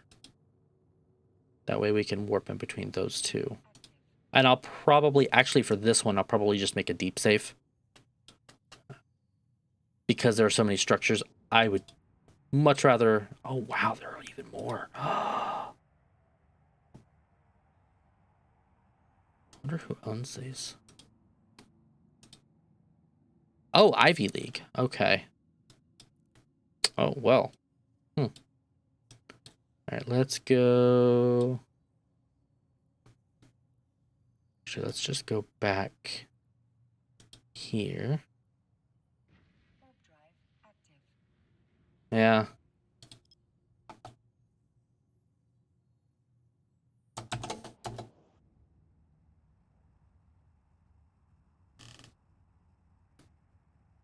Yeah. I think I just found their home campus because this is a lot of structures. Yep. It's a C2 high sec. Where is it? There it is. C2 high sec C3. So perhaps maybe I should just find the C3 and hop my happy little way out of it.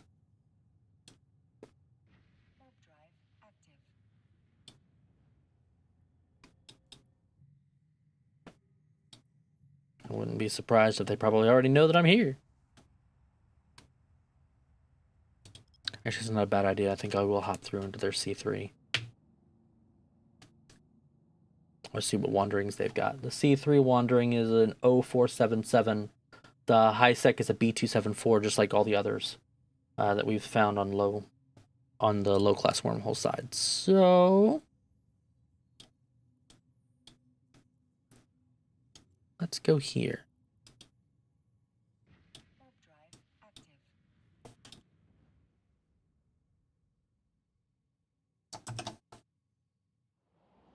Boop. Dangerously close to that, but that's okay. I don't think I'm going to appear on grid. And then I will delete this one. And then we will warp back here and get started. Drop probes.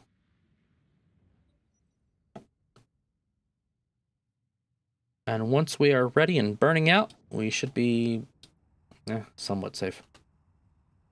Safe enough, at least. I don't think they'll be able to find us.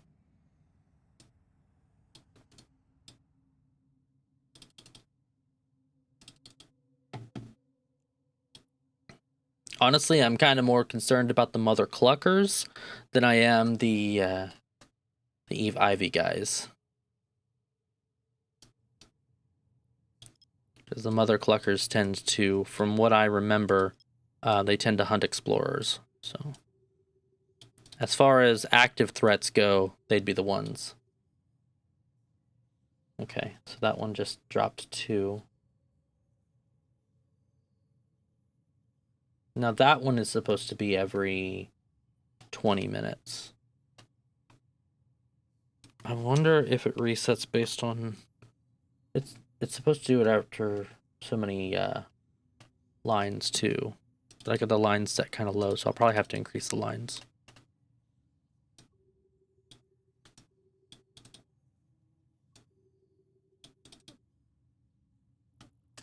Alright. Let's get this one so we can effectively...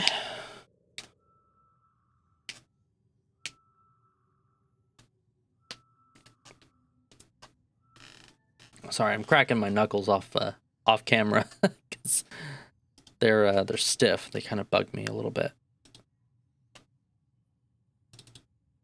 Okay. There's actually...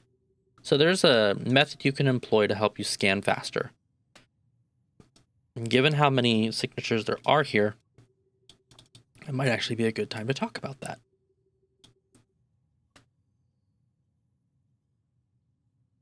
Yeah, and that's kind of why I tried to increase or interval the times the way I did, but they are a little bit too quick for my taste. I didn't want to spam people. I feel really bad about spamming. That's why the call to action that you see occasionally flashing up, I actually set that to like 45 minutes. So like the first time it goes, and then 45 minutes later. That took a little bit of programming magic. That was hard to figure out. But yeah, so okay. So this is pretty much it. Your most of your sites, your cosmic signatures, once they get scanned down, are roughly 4 AU from any celestial. When you have a lot of celestial or a lot of cosmic sigs like this, it's usually best to try to scan your outliers as close to or around like this and see if you can kind of get hits that way. Sometimes it works, sometimes it doesn't. And usually it's better for people that have more than 84.6 points of scan strength, but I mean, it's still at least somewhat beneficial. I'll probably try to increase the bot schedule to like 5 or 6 lines. I don't really want it to spam too much, but I don't want it to like never show up. And I might increase the length too, length of time.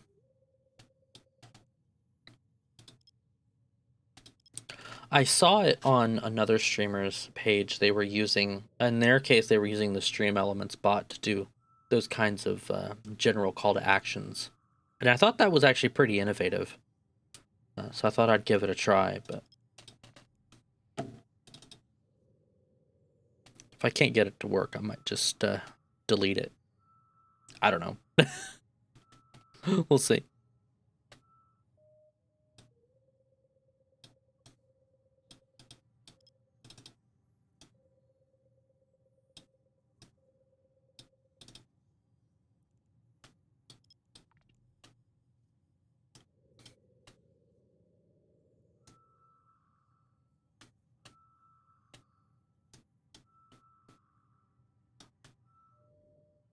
Okay, and this is our first wormhole in this system. Remember, we are looking for a B274 and an 0477. Either one will do us just fine.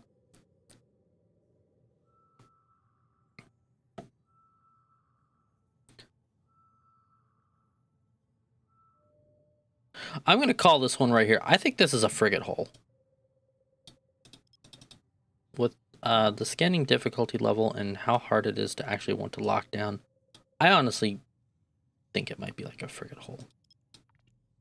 Frigate holes are a little bit smaller, obviously, and they can be a little harder to scan down and pin down. A high-sec hole gets caught in like seconds, even with my low scan strength.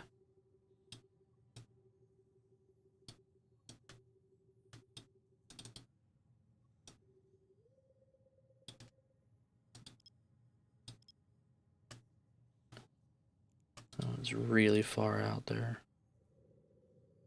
Don't know if I'm going to hit that one. We will find out. If not that one, I might hit the other one next to it. Oh, wow. I hit quite a few of them. Let's actually bring this in a little bit farther.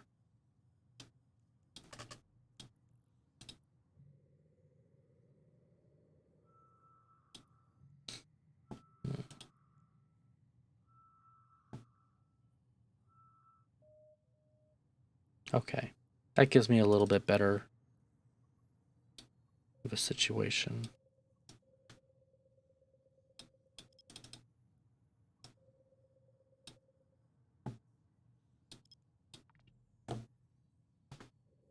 I probably brought that in a little too far.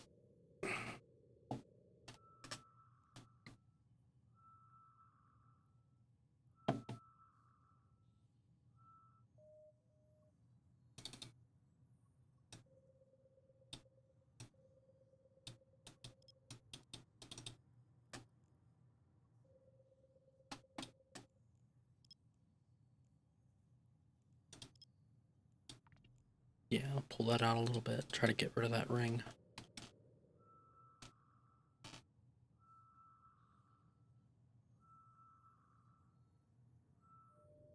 Okay, so that one is a wormhole.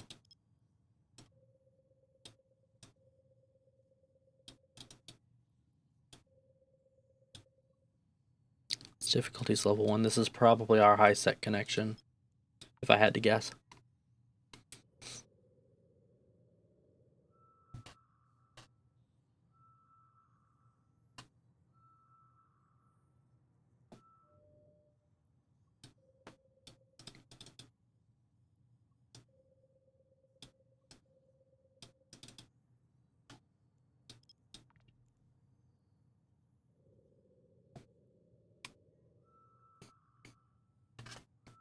Excuse me, gosh.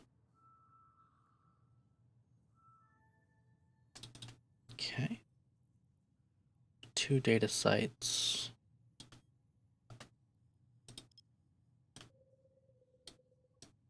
All right, let's see if we can see what this is.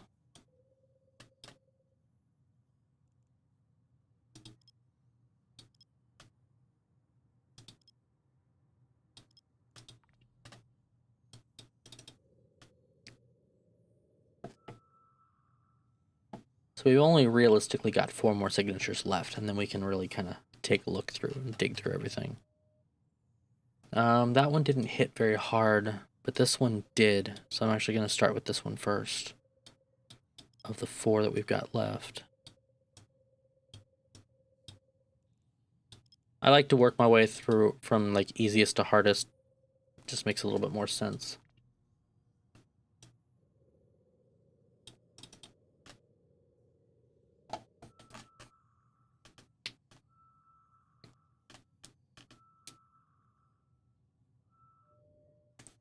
All right. We got 2 wormhole hits of 2 of the 4 cosmic sigs. That is perfect. That not only gives us a little bit more to explore, but it also makes our job of scanning a tiny bit easier.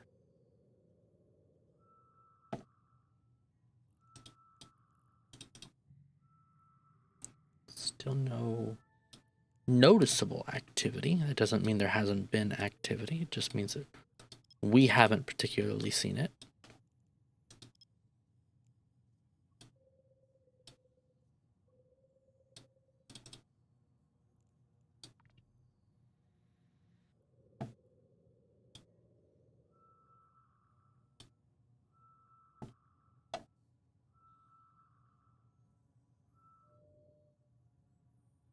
Didn't I just see that like 20 minutes ago?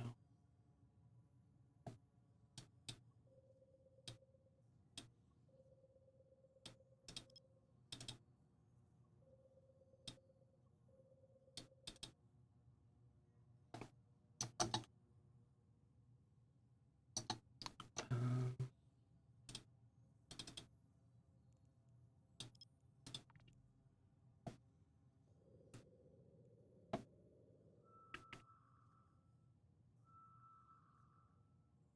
Nine.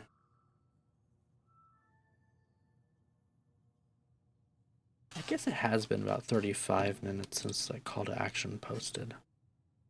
Sorry, I'm thinking out loud on this stuff too, because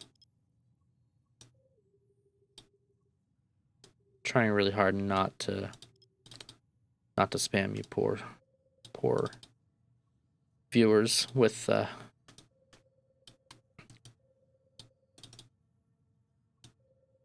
all my random graphics.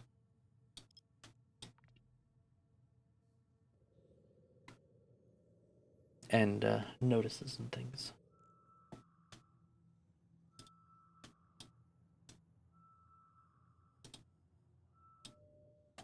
There we go. Data sites. So interestingly enough, unless either of these or both of these are relic sites, we didn't get any relic pops in this particular system. And that's not necessarily overly surprising, but To some degree, it's kind of... Yeah, I spoke too soon. To some degree, it's kind of surprising to me.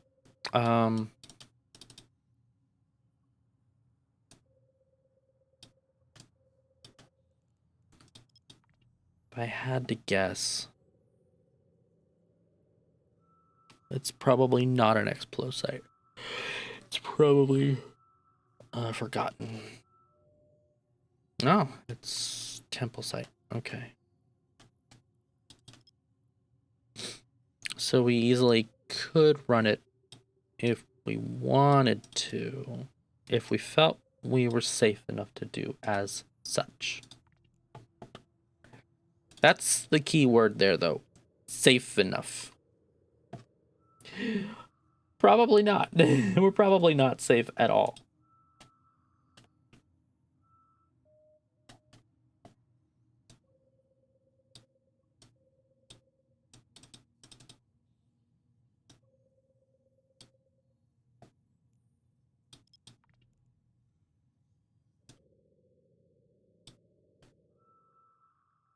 Block of Swiss, yeah.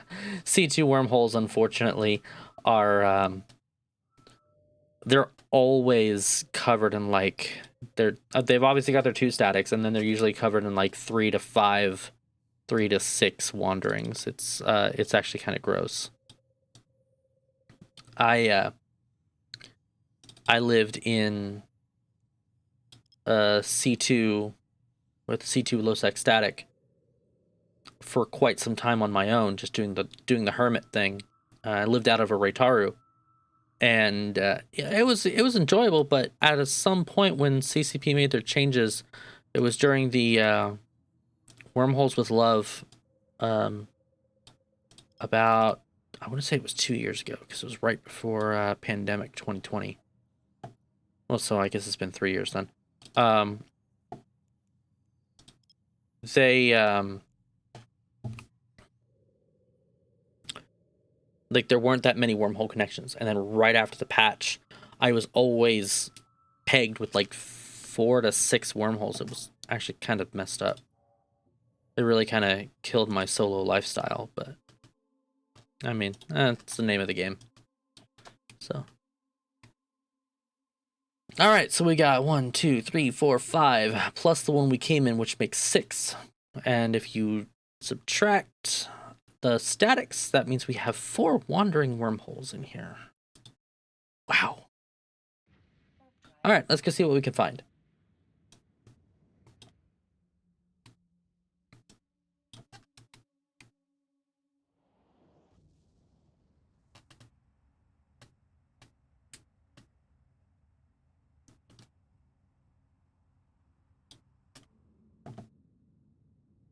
All right, we got ourselves an 0477. This is our C3 connection, and the warbling indicates that it is nearly at its end of its life.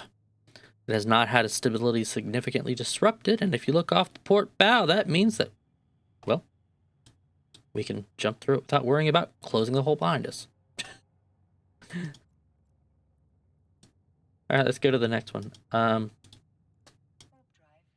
Save that before I forget, because I just about forgot.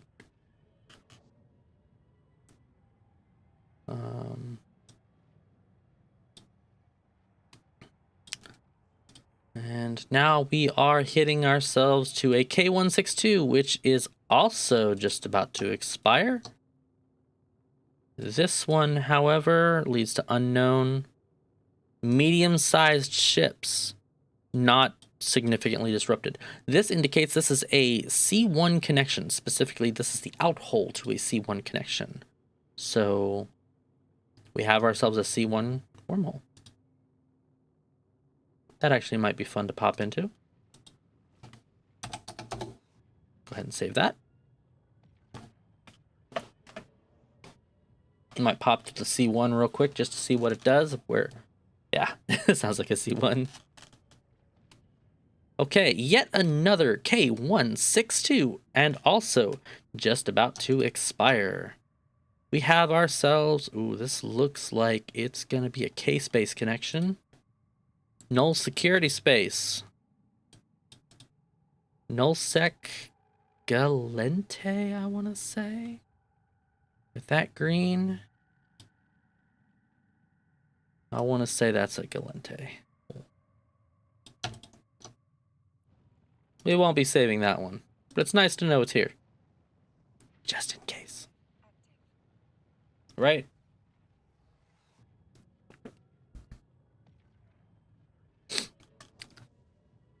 And our next stop at this destination, Goons. Maybe Goons. And our next stop in this destination is... I don't know either. This is the B274. This is the high-sec connection. This is the static. And in that nice, wonderful gold coloring you see indicates none other than our very own favorite Amar space. Moving on.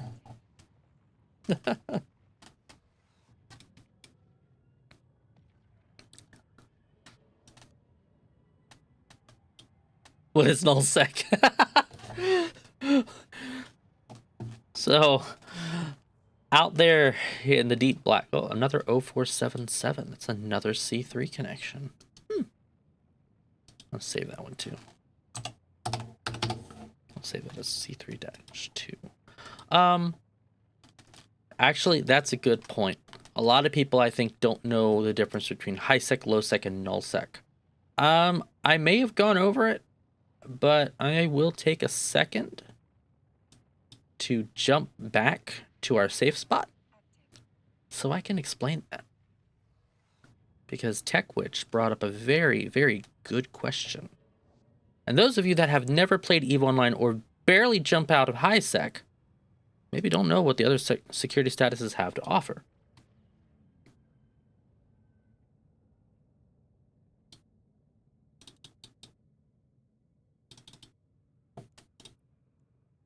All right. So as you guys know, right now we are in wormhole space. We are, or otherwise known as J space, as it's called, but its official name is Anoikis. This is a grouping of systems, over 1,000, I want to say. I don't know the exact number offhand. They are only connected to and get connected by each other through wormholes, which are what we're scanning and what we're jumping through. They do not have gates. They do not have systems and stations in them unless they are dropped by players. And some of them cannot have systems, or some of them cannot have citadels dropped into them because they are considered shattered systems. Shattered systems cannot hold citadels. Hands down. Doesn't mean you can't pass through them. It doesn't mean you can't log off safely. It just means that you can't dock in a station dropped by another player. You also can't drop POSs, player-owned stations. So that's another important aspect. High sec, as you know, is high security space. That is space that is essentially patrolled by Concord, if you will. Patrolled by Concord. Thank you, Nightbot. Essentially what it means is that if your ship gets attacked and or blown up, Concord will come, not necessarily to your rescue, but they will come to attack the aggressor and blow them up. And they do 100% succeed blowing up the aggressor. Whether or not it's before your ship depends on various factors. I won't get into the details of how long it takes Concord to respond, but one thing you should know is between 1.0 security status of the system and 0.5 security status, that timer gets longer and longer iteratively as you go down. Some people regard 0.7 to 0.5 sec as mid-sec. Still high sec, of course. Yeah, wow, that's really kind of overlapping, isn't it now? That's gross. So let's just disable them. There we go. They won't do that anymore for now. So some people regard 0.7 to 0.5 as mid-sec, depending upon who you talk to. Low sec, which is 0.4 to 0.1 sec, that's considered more lawless space. Concord will not come to your aid. You will still get security penalties, however, yeah, security status penalties, which you can find under interactions, security status. There's security status gains. There's my security status specifically, and that goes up and down based on what you do in the game. If you're killing rats or NPC pirates, generally it's going to increase. If you're killing other players in any security status level of space, you're going to incur penalties. If it goes too low, you can either not go into the space that the Empire controls because your security status is too low, or you can't enter into high sec, possibly even low sec, I think, at all. No, you can still enter low sec, I'm sorry. It's just 0.5 and above, you wouldn't be able to enter. You are locked out and or just destroyed. Nullsec is going to be the only place where you can kill other players, both destroy their ships and blow up their pods without incurring any kind of penalties, along with wormhole space. Nullsec, think of it like sovereign free space. So while they're still technically attached to the Empire faction spaces, players can drop what's known as TCUs, or Territorial Command Units, and iHubs, or Industrial Hubs. ICUs, Industrial Command Units. I'm saying it wrong.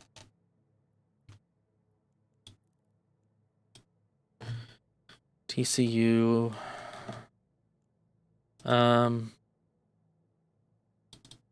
Anyways, there's two things that they can drop.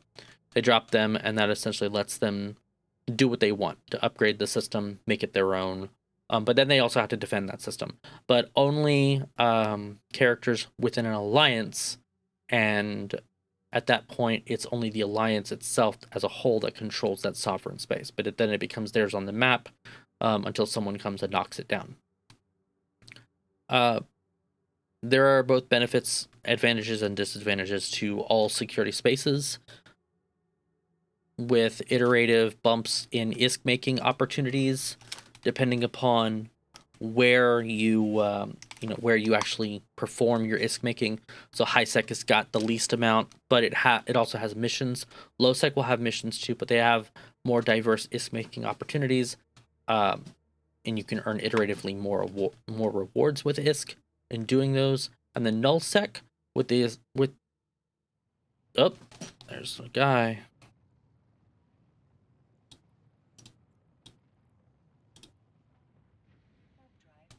Someone found me.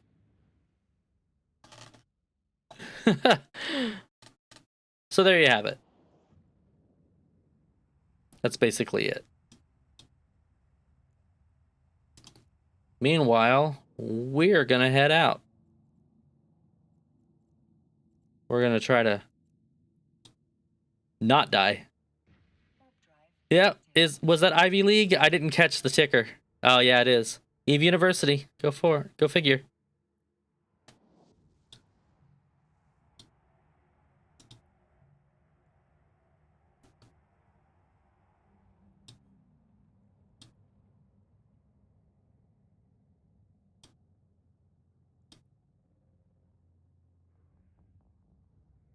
Away we go. I'm not actually sure. I know we're jumping into the C1, but I'm not actually sure where it is. Actually, let's jump over there. Yep, C1 high set connection. Okay. He followed me. Bummer. I'm surprised he was able to scan me down.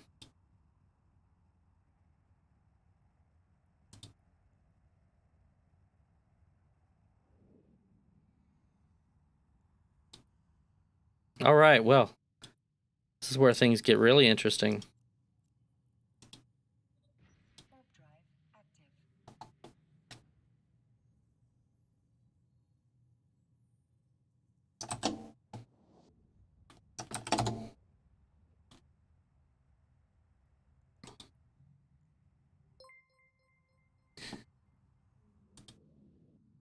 Thanks for the follow, Tech Witch.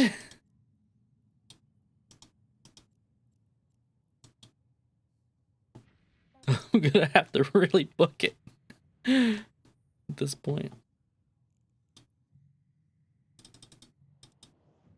I wonder if they've got a cloak.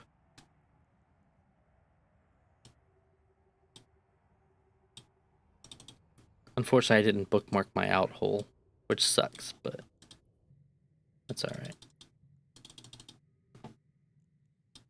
They've clearly got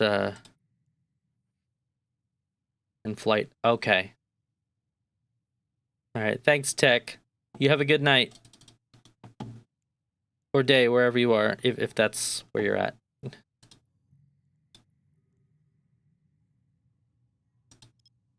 Yeah, wow, that's a lot more proactive than I wanted it to be. I'll keep that in mind.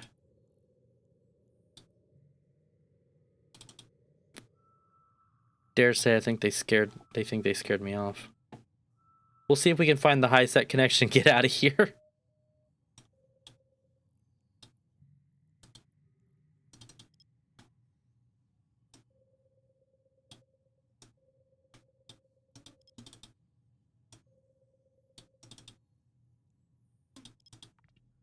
It was pretty good.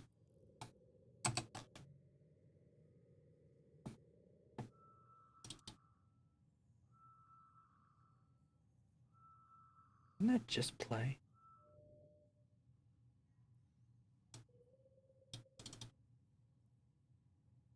I'm gonna have to disable. Yeah, it's just stuck now.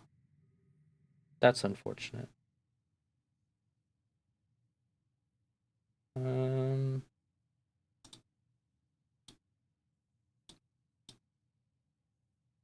Stop. There we go.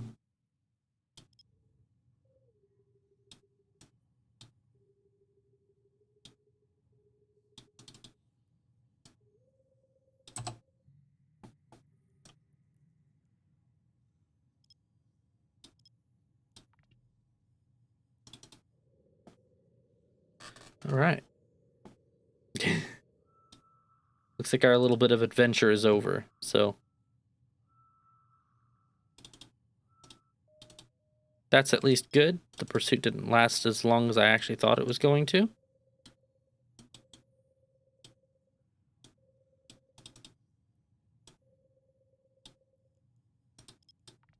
And that little game of cat and mouse gave us both experience. So, go team.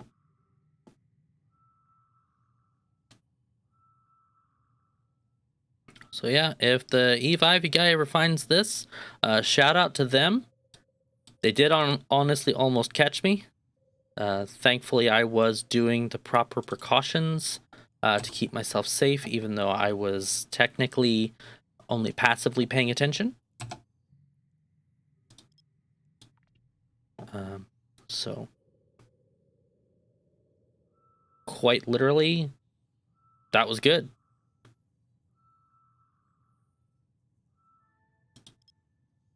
And as I thought, making a deep safe did, even though they probably used combat probes to scan me down, because that would have been the only way they could have found me, that was still the right call to make.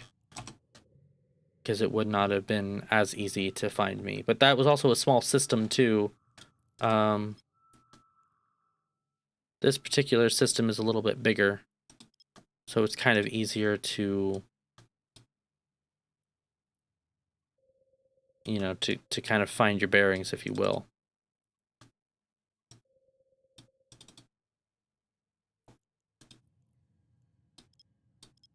A little bit easier to hide out.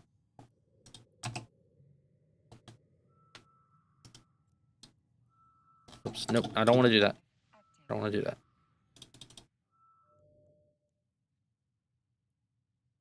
Monument site. Okay, so it's another monument site. This one's actually pretty well kept up. If I had to guess, I'd say they were here recently-ish.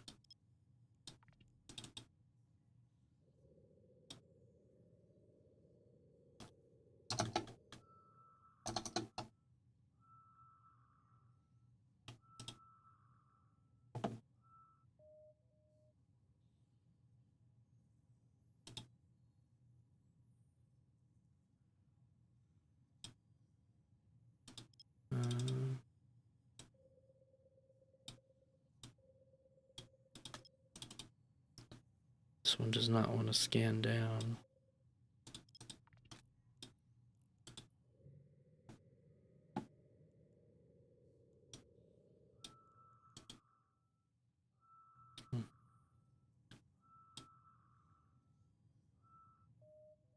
Okay.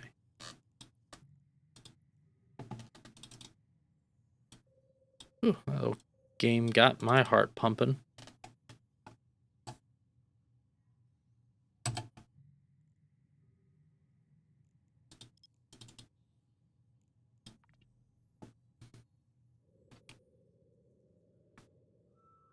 But yeah, as I said, nullsec offers a lot of advantages, including a full on local. You can see like who's around, things like that. So pretty much immediately if a newt uses a Stargate and comes into your system, or a neutral player, as we call them, or neutral capsuleer, which is to say somebody not in your alliance or on the alliance's blued list, if you will, the friendly list. That one's a forgotten. Okay. So it looks like this is really only going to have probably one connect. Actually, two. It's going to have two connections. It's going to have the one that we came in from. And then it's going to have the other one, which is its static.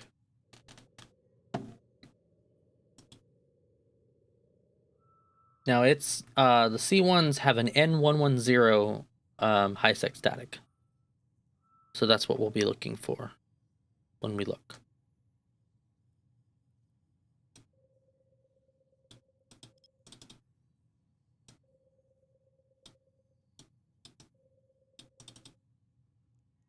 And if I had to guess, I want to say the one we've got here is our way out.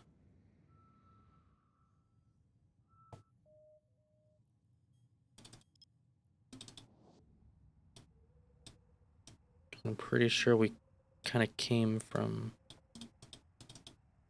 Yeah, there it is. Okay. All right, so we'll go ahead and collect our probes. And this one is decidedly... Well, it's not going to show me anymore. I think it was... I want to say it was a Mars space.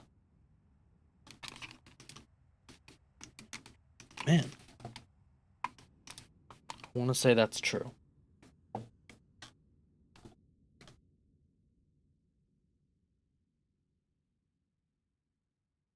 Okay.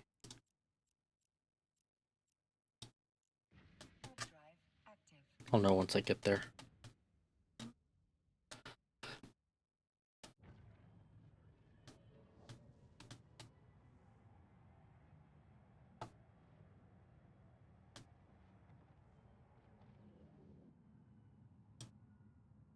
Yeah, that looks like a... Actually, that looks more like Galente.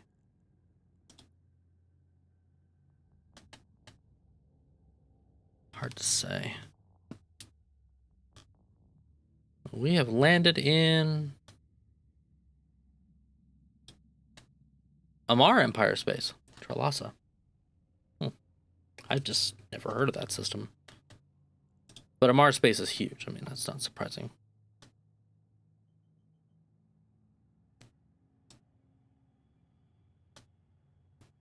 Huh.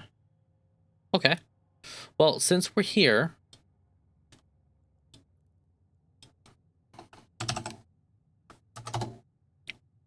let's see. It's 7 jumps from Amar. So let's go ahead and head there. And we'll just restart from there. Sounds like a good idea to me.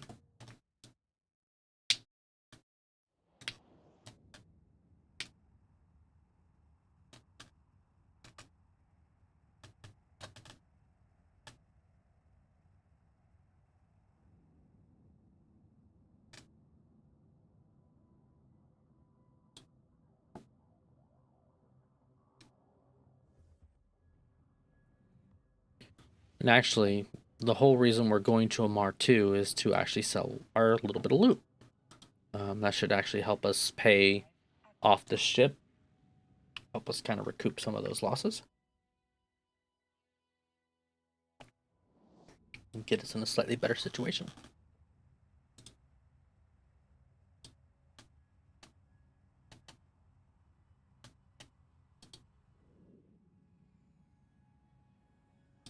While we're doing that,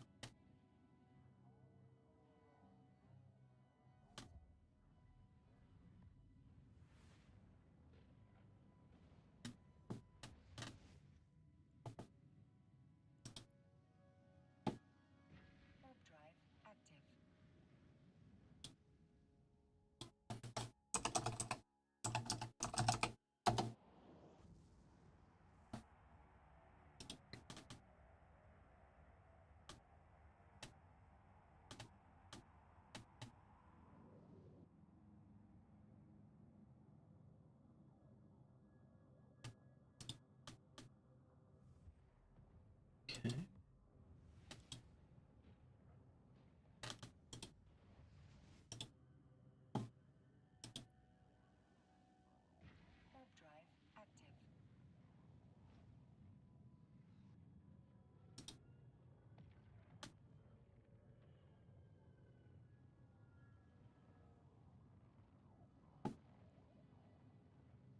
It was a very, very close Stargate.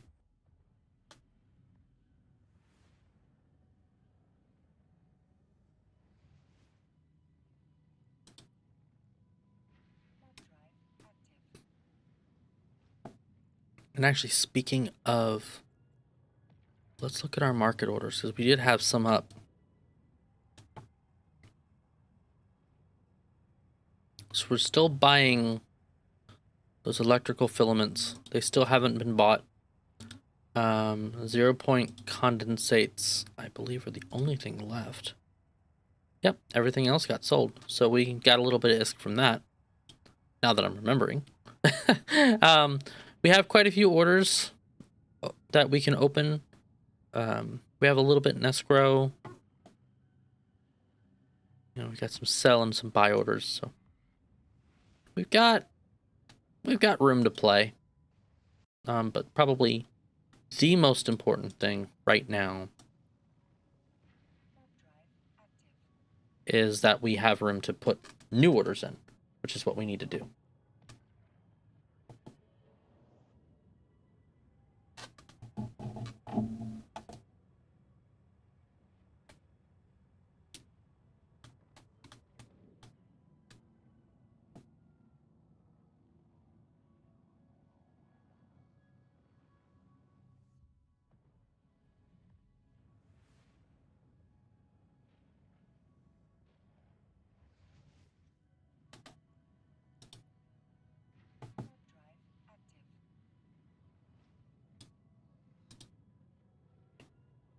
Let's see here.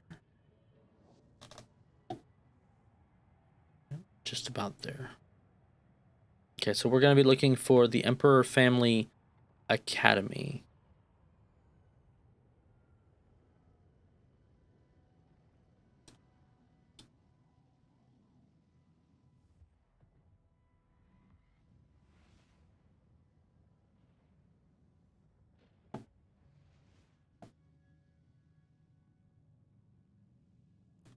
Okay, so it's going to be... Yep, this one. Just hit dock. We shouldn't have too much to worry about. We'll dock up.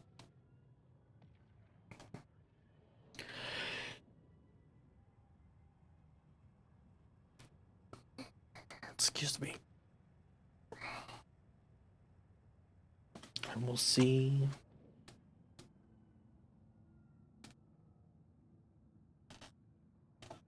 what we can find. Docking permission requested. Docking request accepted. All right.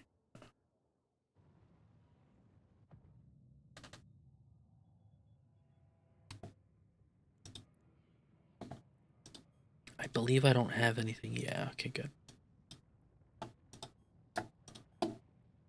Okay, so here in Amar, it's saying it's about 4 million ISK. And the ship is 1.4. So we've made almost... I'm gonna go ahead and say safely 3 times the amount of the ship. Which is really good. So we're gonna go ahead and take everything. We're gonna click sell items, let that load, and we'll see what we can come up with.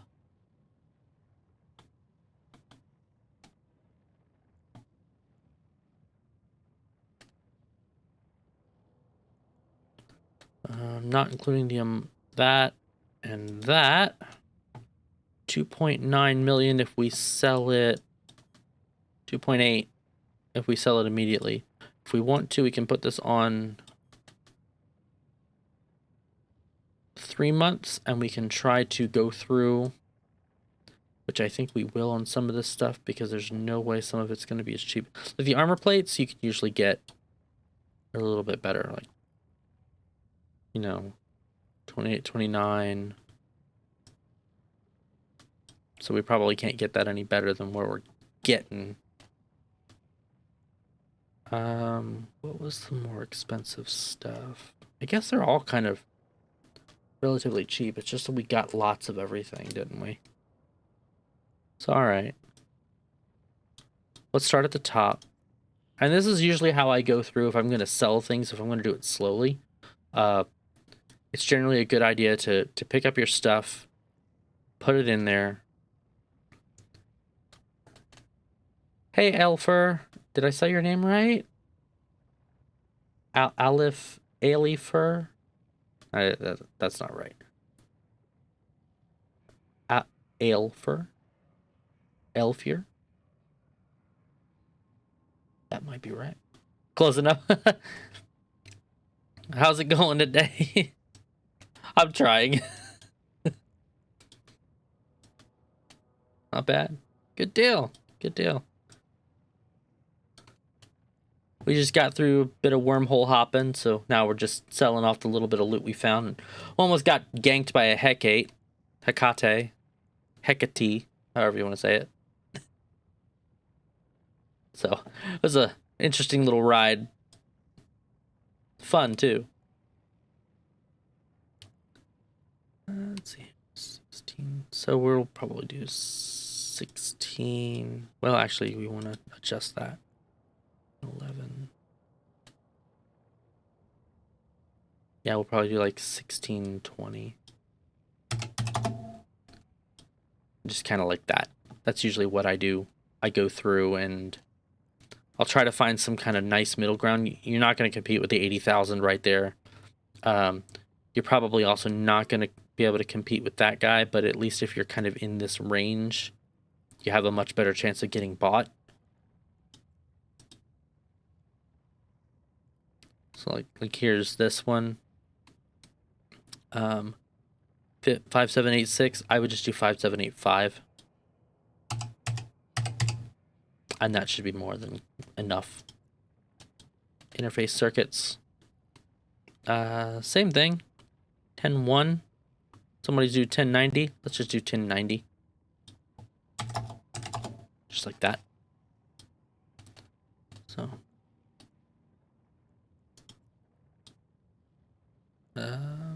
And just so on and so forth.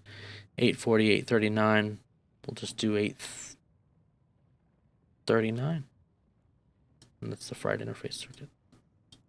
1839. And these generally tend to sell pretty well, especially since it's salvage / exploration loot. Doing this particular method, especially in high-sec, especially in a trading hub like Amar or Jita. I haven't really tried it with Wrens, but I would imagine you get a similar type of thing. Here's 6,000, right? You probably want to do this at like 598.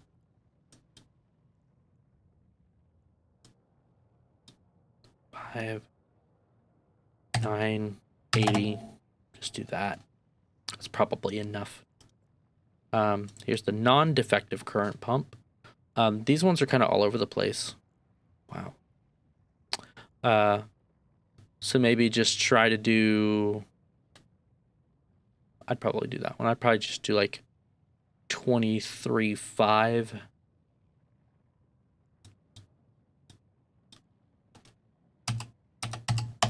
See if it sells. It may or it may not. Not too confident about that one. And these are all just kind of rough guesstimates, right? Like this one right here starts off at 56.8. I'd do 56.7.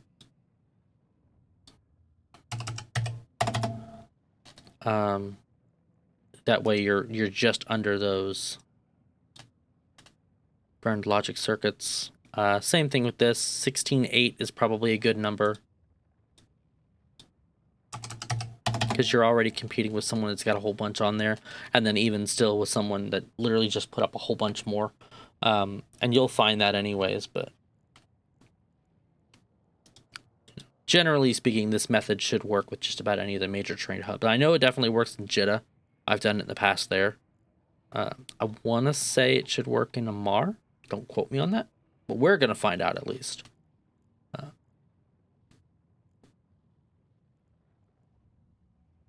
In this case, quite a bit. They've just tanked and dropped. Like if I was going to play this market, I'd probably try to buy up all of this stuff right here up to about right here.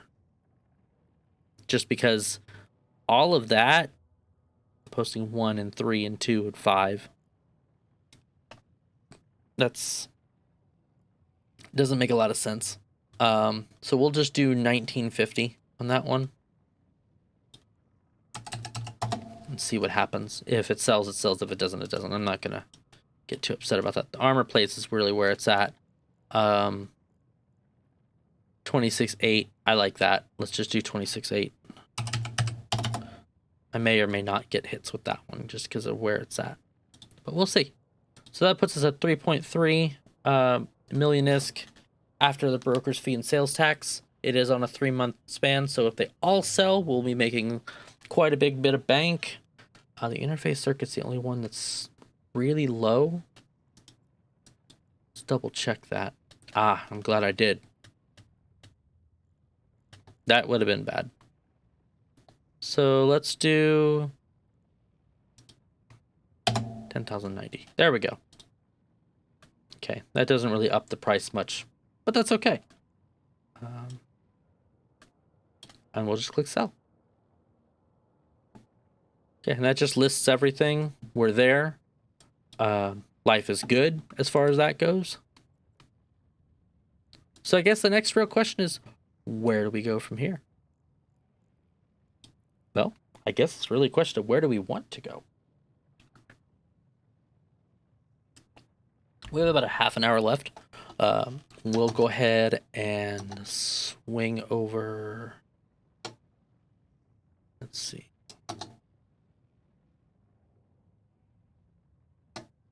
Where was about 16.6? Okay, online. I would say let's head back. Actually, no, this is a good. It is a magnate. It's just the T1 Explo. So it's not super expensive. I wish it was the Anathema, but I can't fly him on this character yet. So I can fly him on my main.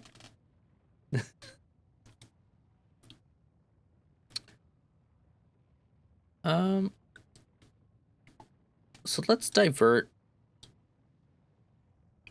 and let's go into, let me think. There's another way that we can make some ISK.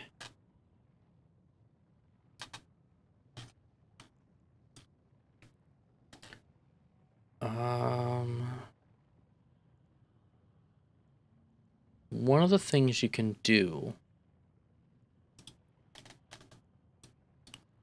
is you can pick up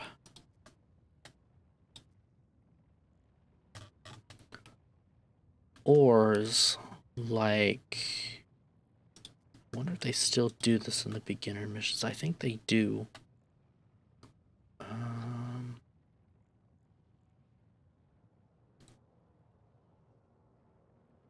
Where are they? Structure modification, manufacture and research. Yeah, materials, raw materials, standard ores. It's like you've got Veldspar, right here. I'm pretty sure. If I look,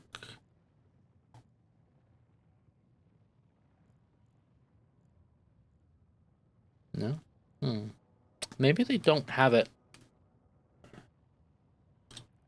Where are...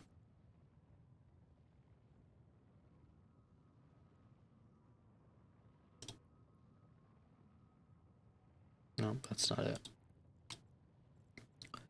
There was a way...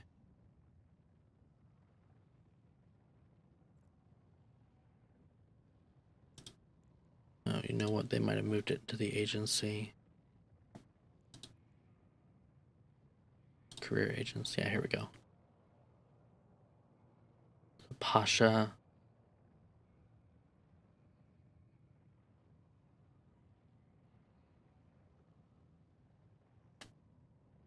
Okay, so like you could pick... I'm almost positive that they have a way to... Because I could have sworn I saw it.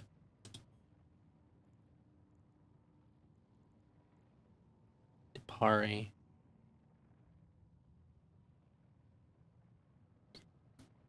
Hey, Underworld. I was thinking about intrastation trading a little bit, but more to the point, like supplying the new bros with some of the things they need to easily complete their missions, because you know the ISK you get from the career agents is actually good, but some people don't really want to take the time to like go through and buy those things or get them themselves, like specifically like with the ore mining and such.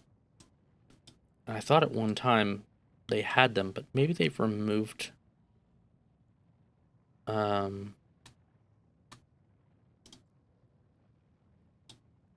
me find out. Maybe they removed the markets over there. I didn't think they had, but they might have. Yeah, sure, go for it.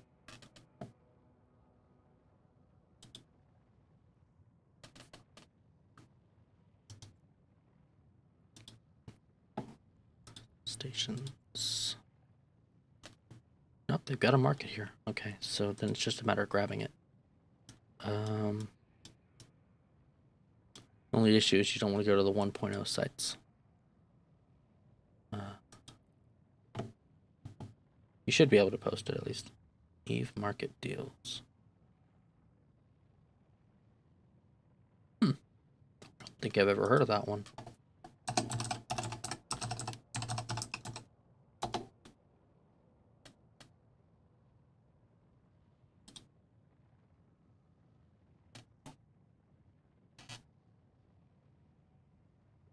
Okay.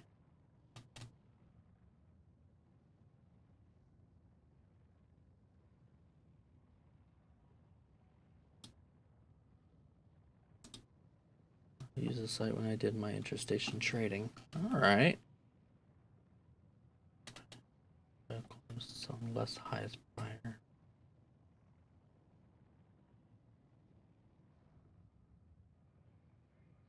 Really? Huh. We might actually try this for a few runs and see what happens.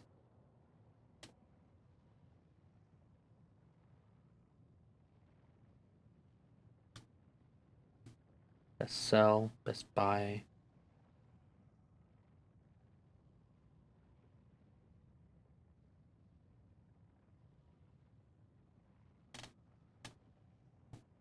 I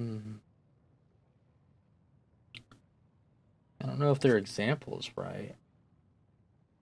Because like you would buy it at 200. The Hulk in their case in the about. Seems like you would be losing ISK, but I might be reading it wrong. Fast math is not my super strong suit, so. But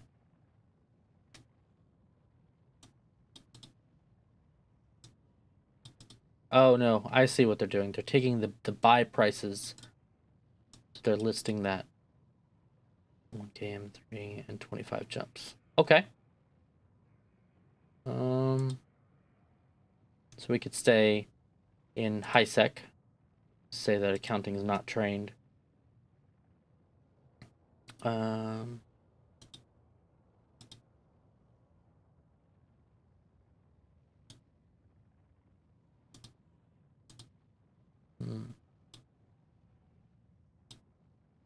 One station versus the buy price of the other station. Yeah, right. Okay. And this is what helps you get those deals. Okay. Yeah, so like if I were to buy we'll just say the core axes here on this list here, or if I were to pick them up in parses, I would pick them up at 38.9 million a piece, and then I could sell them at 72.5 to any of the JITA buy orders that are there.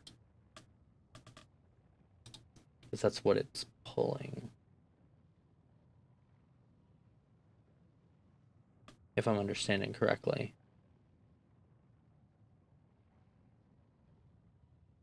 That's a very easy way to make some ISK. If you know what you're looking for.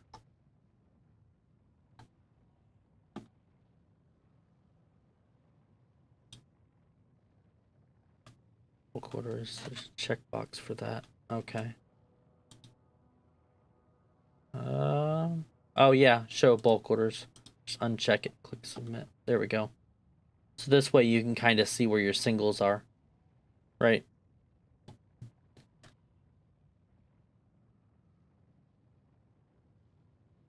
Okay. Yeah. 76,000 on the Stormbringer here.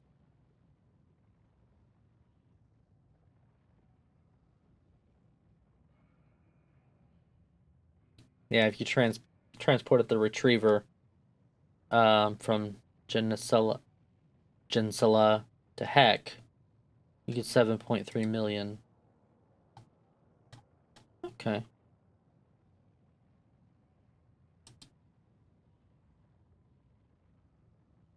So I wonder... I don't see an option to set it based on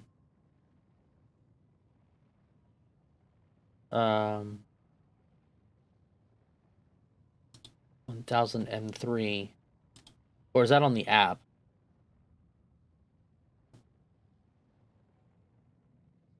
where you can set the amount of more filter options? Okay, yeah, that makes sense.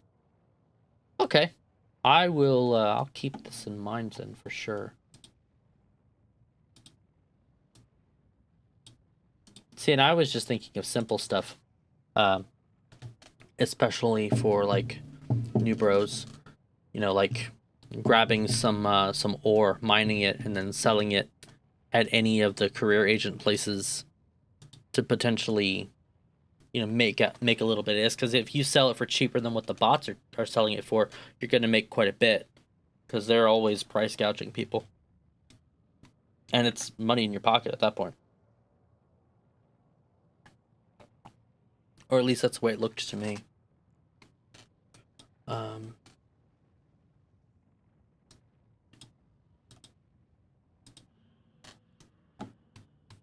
Aside from that, let's head back to Samela. 15 jumps. All right, and that's all right. Oh, it's more than that. So I'm going through all of that.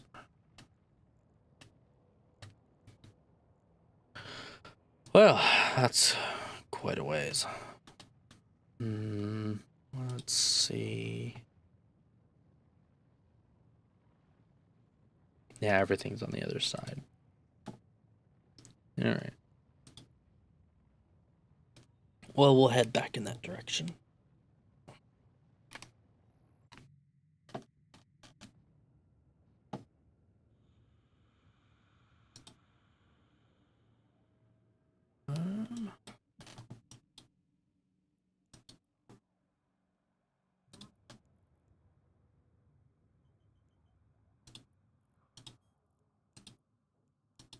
Warp drive active. Will help that those particular things we put up on market actually sell. We can check on them at any time in the future. In the meantime, we'll go ahead and double check Pathfinder. So I will bring this over.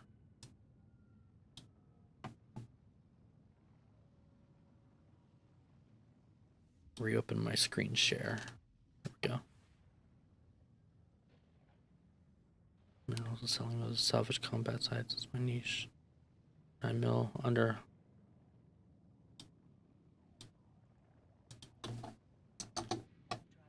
They're 100k, yes. Get ore prices. That's about 51%. Oh. Oh. Combat size and high sec.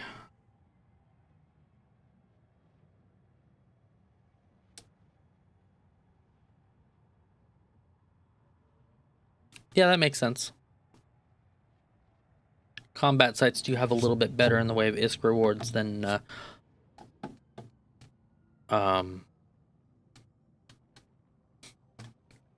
mission sites. So, and they oftentimes are going to have more rats to do salvage on too, I believe. Just depending upon how that goes. So as far as like where we went, we actually found ourselves a nice little chain. With the last one being our Eve University people, or Ivy League. And that's, or sorry, not our last one. That was this one. That was the C2. So we did pretty good, honestly, as far as just how things turned out. Even brought home a little bit of loot, so at least you guys got to see a little bit of what low sec, no low sec, wormhole space Explo looks like. Repo profits.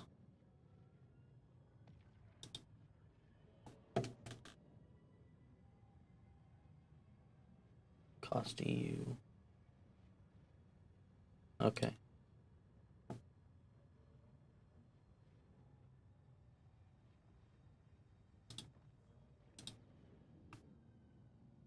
Well,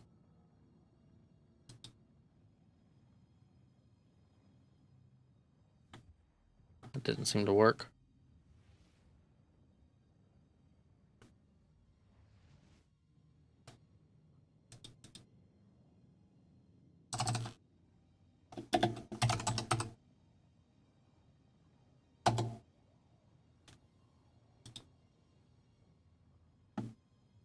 There we go. Okay, I've seen this before. It's been a hot minute since I've seen this one. Yeah, it's probably my router. My router's a little bit flaky. It does weird things to me sometimes. Yeah, I've seen this one before. Actually, last time I saw it, I think it was bugging out on me hardcore, so I'm actually really surprised that it's working better now. But I will put it there. Because it's yet another good tool to have in the arsenal.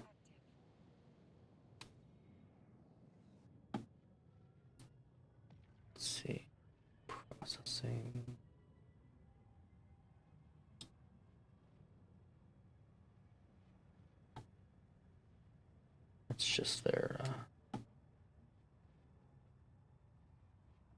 check it. The last time they actually did any kind of a data dump was in 2018.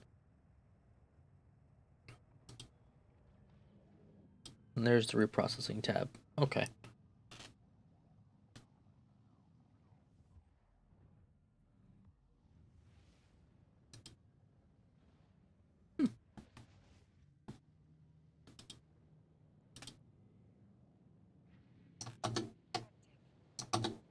That didn't go. There we go. Yeah.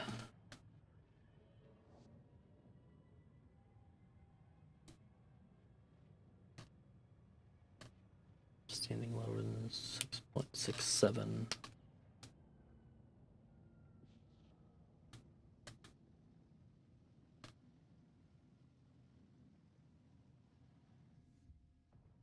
Huh.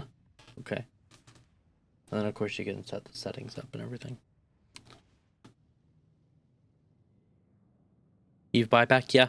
I've heard of the Eve buyback. They're the guys that don't they buy stuff everywhere? All items except blueprints for filaments, press ores for packaging. Yeah. Any public high-sec station. Yeah. Yep, because I've seen these guys advertising in high-sec quite a bit. And these guys are...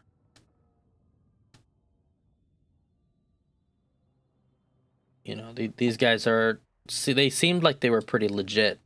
I didn't realize they had a website, but I had seen them... yeah, any high-sec station. Yeah, any public high-sec station specifically, so... That's good.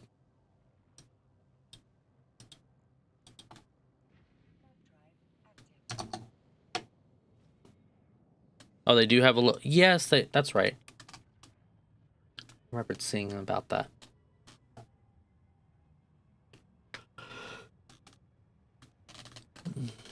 Because they did both high sec and low sec. I don't think they do null sec.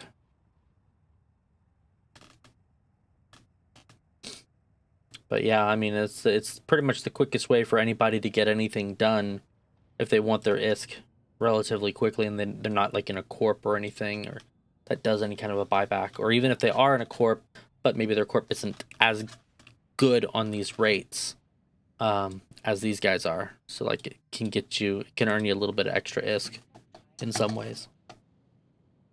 So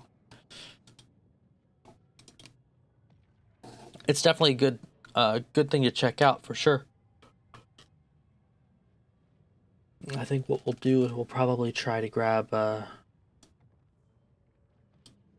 bit of loot and see. I wonder if those are green frog.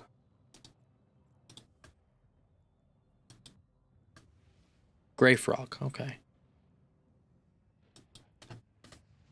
Gray frog bureaucracy. Nice. That's pretty much on par with kind of where you want to be too, if I'm not mistaken. Like just as far as how things go.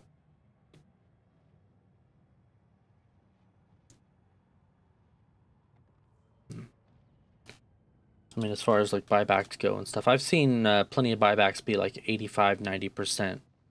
And some things are like just depending upon what you want to sell. So that's kind of a tip, like a way that it works too. Depending, I mean, some of it can just depend. Yeah, these guys do 90% Jetta, but like I've seen it from like other like nullsec corps. Some of them do like 85, some of them do 90% Jetta, just depending upon how they do it. But like here, this is a high sec buyback corp, just general public corp. Yeah, it just automatically deducts it, and that's how you want to have it set up if you're going to do something like that too. So maybe I need to do that with a bunch of my other stuff, because I do need to liquidate a whole bunch of stuff on my main, and a lot of it's in high sec at this point. So maybe that's what I need to do. Yeah,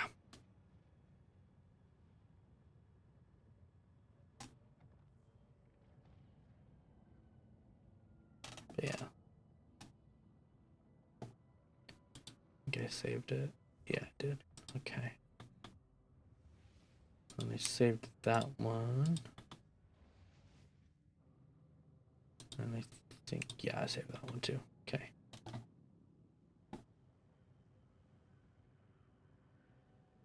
So yeah, not a whole lot of action on the Pathfinder today. Mostly just because all of our scanning didn't. We actually did get a couple of different wormholes to jump into, and I probably would have gotten a chance to jump into them if I hadn't stopped to talk about the different versions of or different security statuses out there in Eve. But either way, it was a lot of fun. So we wound up in some pretty interesting situations.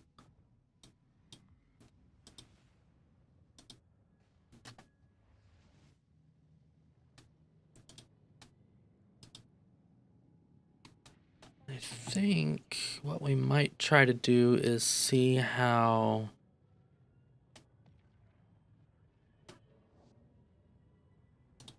Yeah, see here, I'll show you guys. I'll just flip back over.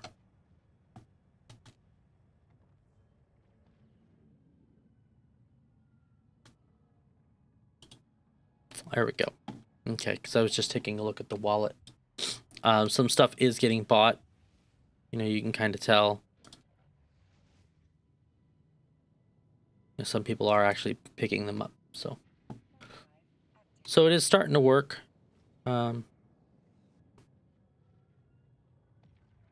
Wait, no, I'm sorry. These are old transactions. Need to look at the date on those.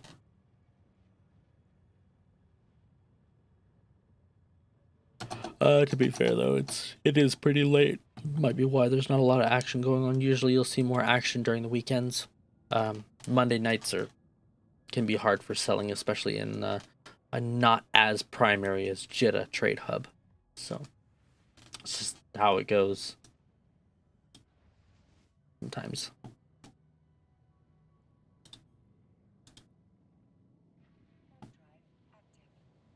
What is that coming? Yeah, that's true, and that's kind of the way it goes for anything too.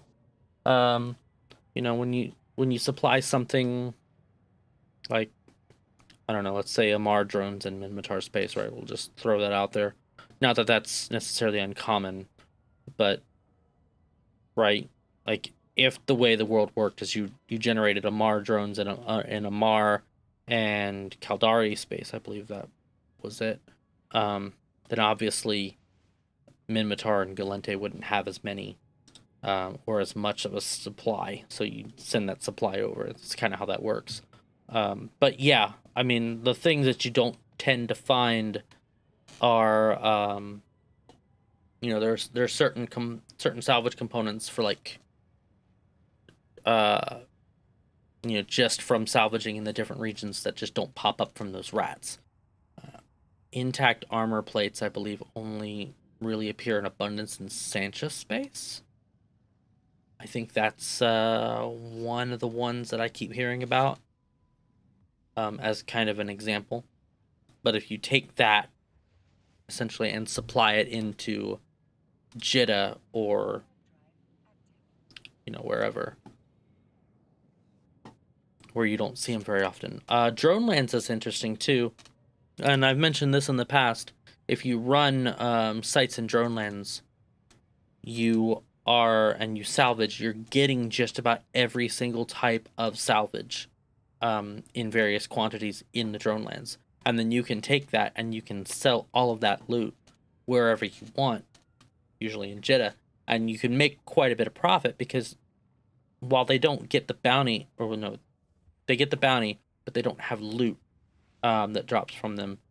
So all you have is the bounty and the salvage, and that can actually be pretty worthwhile. Stick to Corazor. Okay.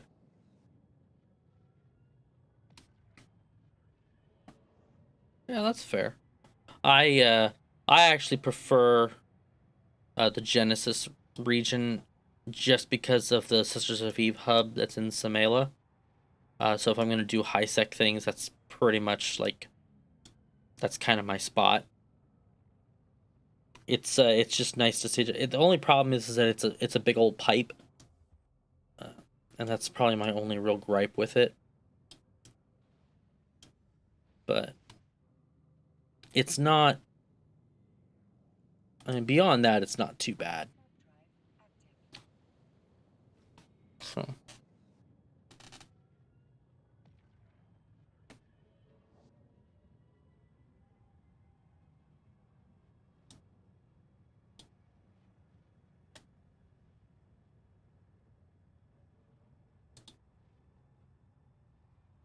Shrooker. Oh, yeah. I've seen this one. I've got, I usually use the Eve University, too.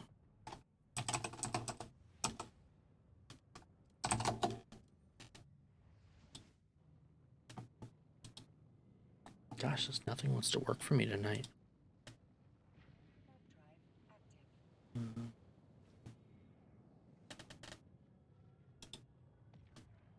Yep, and that's the Tech 1 and Tech 2 rig components and where you can find them at. Or what rats you can find them off of, rather. And the only thing rogue drones don't have are the damaged artificial neural network. But you can get that in Serpentis and Gersta space. So, yeah. I should probably save that one too. You never know when that's going to come in handy. I had like a folder for Eve links when I first started streaming a few months back, and it was a pretty fleshed out folder. Not quite as fleshed out as it is right now. But, and then Chrome just died on me, and I lost all of my links because they weren't backed up. So, I'm glad it's finally getting fleshed out a little bit better now. So.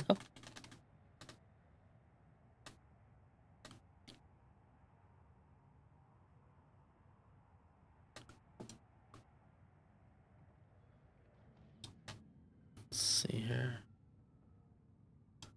My gosh.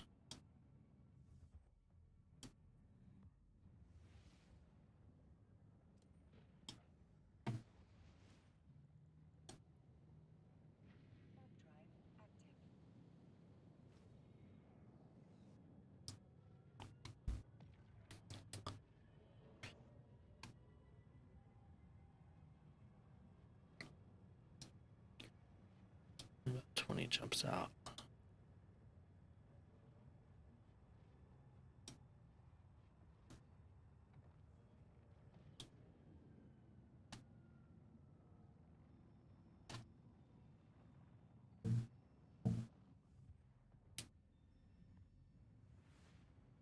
I played in 2014. Used to be the Intel guy. Stop using. Yeah. Yeah, I know. I know what that's like. Because I wasn't necessarily the Intel guy, but like I had started playing after 6 or 7 years, so a lot of the stuff that I'd known, worked with, just didn't quite work out. I've been semi-active for the past 3-ish. I want to say. How old is this character? 2021. Yeah, I built him up about a year after I started playing, so I want to say 18, 19. That's when I really started kind of playing regularly again, and it just never really stopped at this point. But yeah, I mean, you get back to the game and it's like culture shock, because like so much is the same, but all the things that you used to use to actually make your game work are either different or expired because one thing or another has changed. That same thing was true for me with EveMon when I was trying to load it up for the first time after all those years, because it used to work and then it stopped working because they used a different version. They went to a different version that supported the new CTP ESI tokens, I believe is what they're called now. And that was a bit of a trip and a half to try to figure out and understand. So I totally get it, believe me.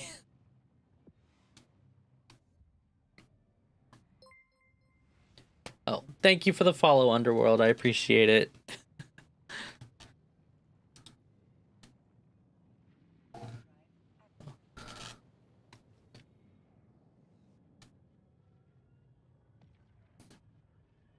Give myself a few more jumps here. Tried using Yvonne. Eve Nova, yeah.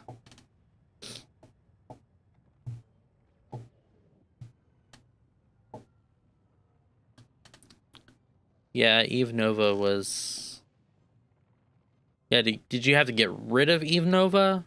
I remember that one. Just don't remember if it's still working.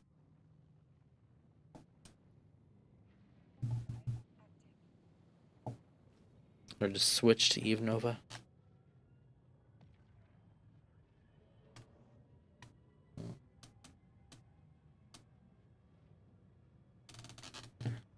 Yeah.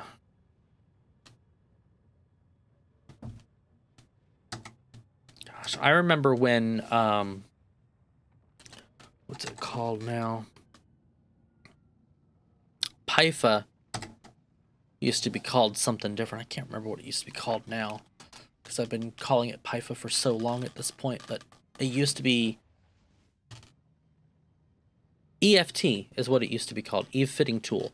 And it was the best of the best. And then, of course, they went over and they switched to Pyfa. Yeah, Eve Nova kept up. Evemon did kind of stop working. You're right about that. Like, it's just, I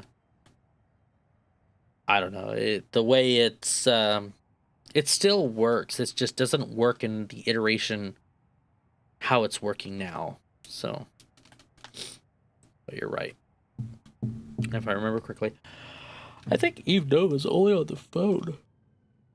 Excuse me. Gosh. Let me see. Because I think I have it. No, I have Eve I, not Eve Nova. But I think it's only a phone app.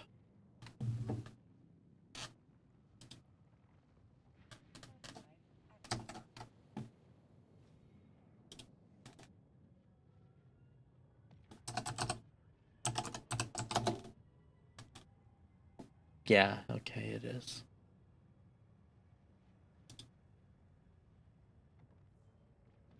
Yeah, and that's surprising because it didn't...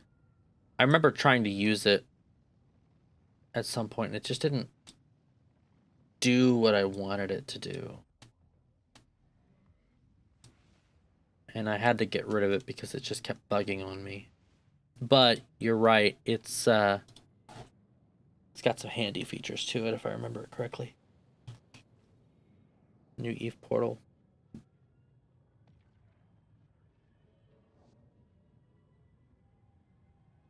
Oh, okay. I thought the Eve portal was still working. They updated the Eve portal. I actually haven't logged into it since I upgraded my phone. Oh yeah, it's not on here. I had to get rid of it. That's right. I had to get rid of it because for some reason it didn't work with my phone. I don't remember why. But yeah, so that was kind of a bummer. It's good to know even Ava Nova, I guess is what it's called, is working for you. I'll go ahead and reinstall it. I'll try it. Oh. I'll reinstall it at a later time.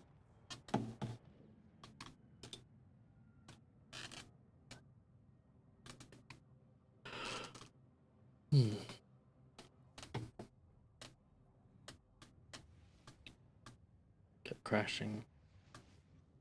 Oh, yeah, okay, that makes sense.